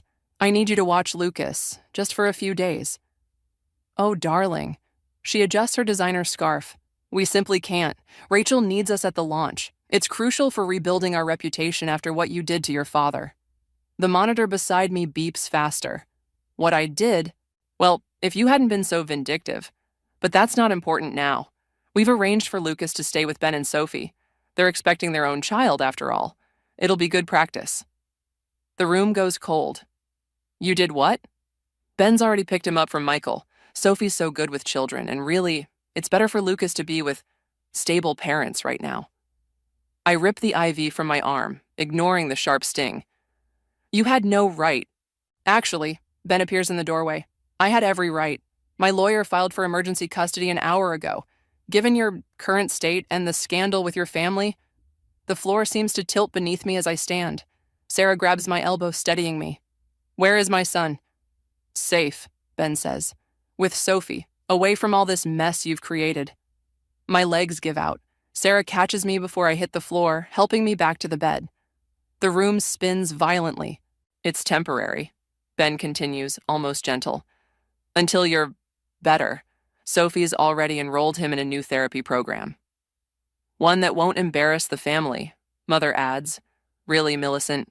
Art therapy? What would people think? I look at them. My mother in her perfect outfit, Ben in his expensive suit, and see strangers. People who've taken everything, piece by piece, and still want more. Get out. My voice shakes. Both of you. Millie, Ben starts. Get out. They leave. Mother's heels clicking a sharp rhythm, Ben's cologne lingering like a threat. Sarah pulls out her phone. I'm calling Michael. We'll get him back, Mills. Don't. I close my eyes against the tears. They'll use any interference against me in court. You know they will. The silence that follows is broken only by the steady beep of monitors. Jack returns, coffee forgotten. The board, he says quietly. They're reconsidering your position, with everything happening. Of course they are. Father's arrest, my collapse, the custody battle about to explode across headlines. I've become a liability to the very company I helped build. My phone buzzes again. Rachel. I'm sorry about Lucas, but you brought this on yourself. Then Mother. It's for the best, darling. Sophie will be a wonderful influence. Finally, Ben. We'll take good care of him. Maybe this time apart will help you reflect. I think of Lucas with Sophie, learning to call her Mom, of my father in jail, my mother at Rachel's launch, my sister building her business on the ashes of my sacrifice, of everything I've lost in my quest for justice.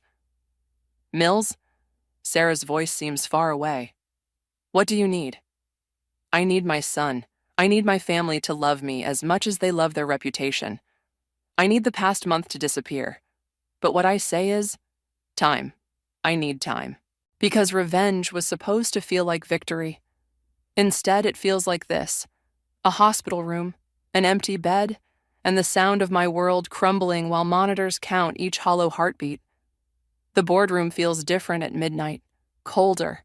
The city lights below cast shadows across Rachel's face as she stands at the window, her perfect posture finally showing cracks. They're freezing our accounts, she says without turning. All of them. The FBI says father's fraud went deeper than anyone realized. I set my laptop on the conference table. I know. Now she does turn, mascara smudged beneath her eyes. Of course you do. You're the CEO now, aren't you? Everything you wanted. Not everything. My voice stays steady. Where's Lucas? Safe, with Sophie. She moves to the table, heels silent on the thick carpet.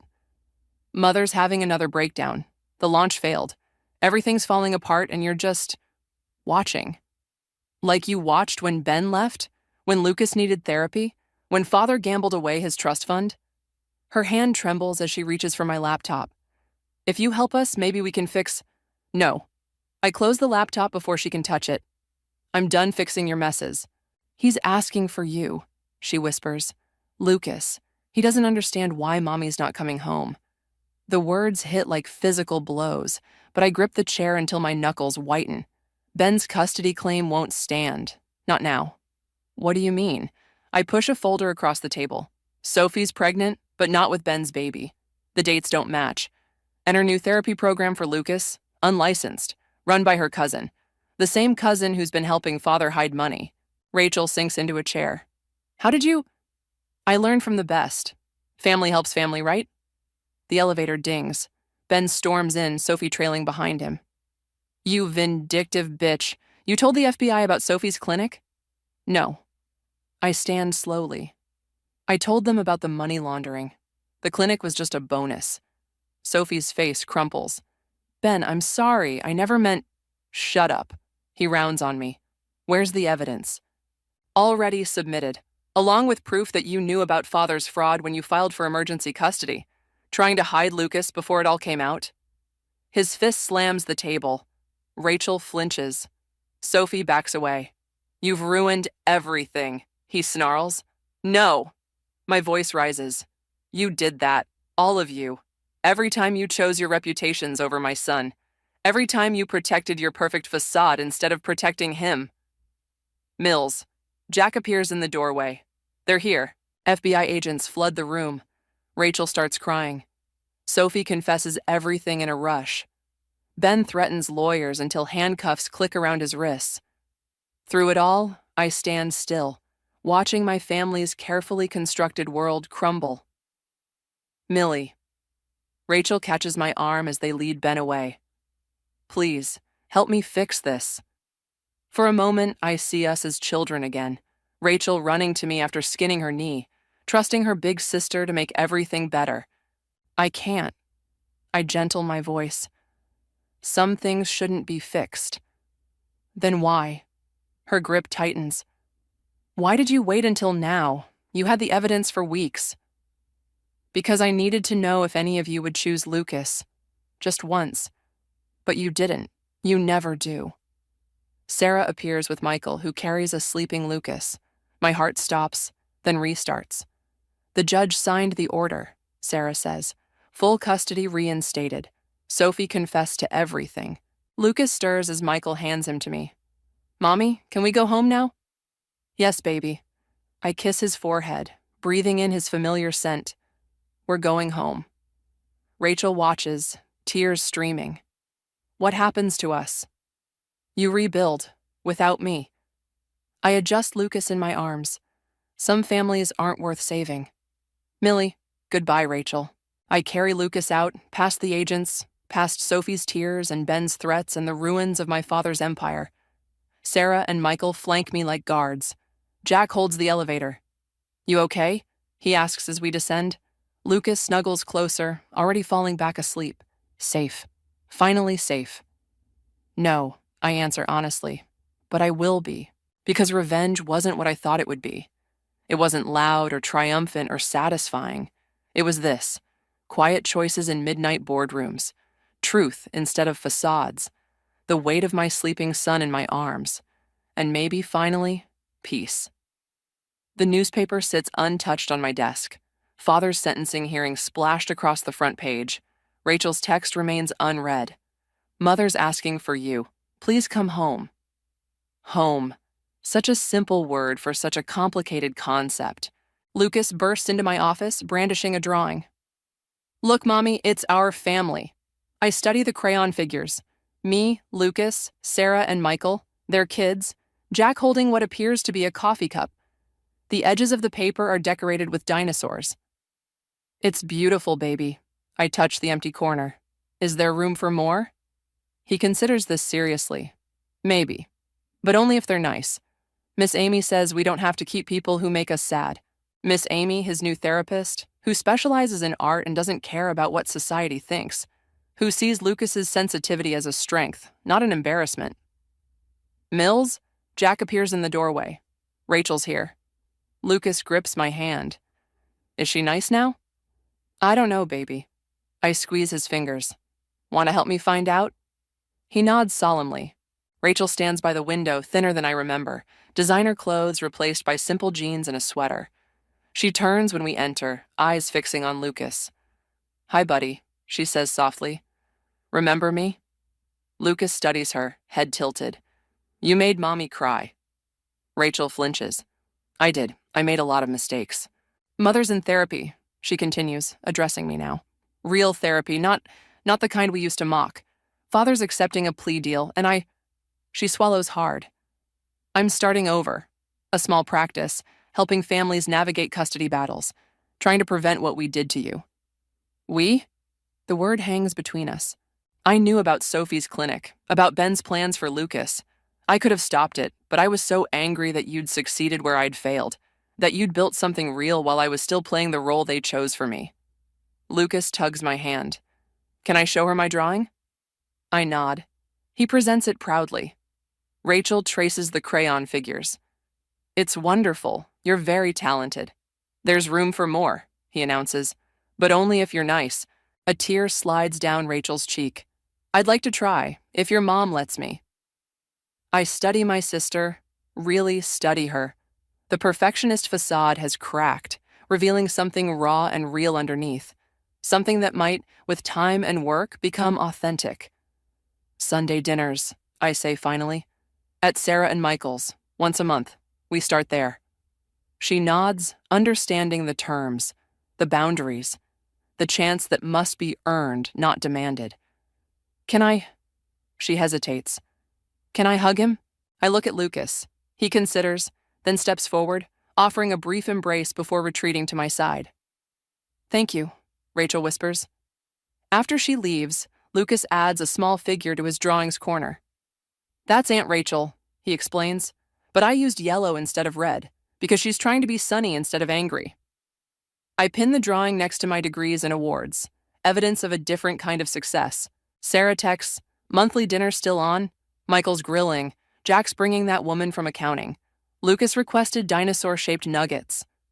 I smile, remembering Mother's horror at chicken nuggets on fine china, at therapy sessions instead of society parties, at a CEO who chooses finger paintings over family legacy. Another text arrives, from Ben's lawyer.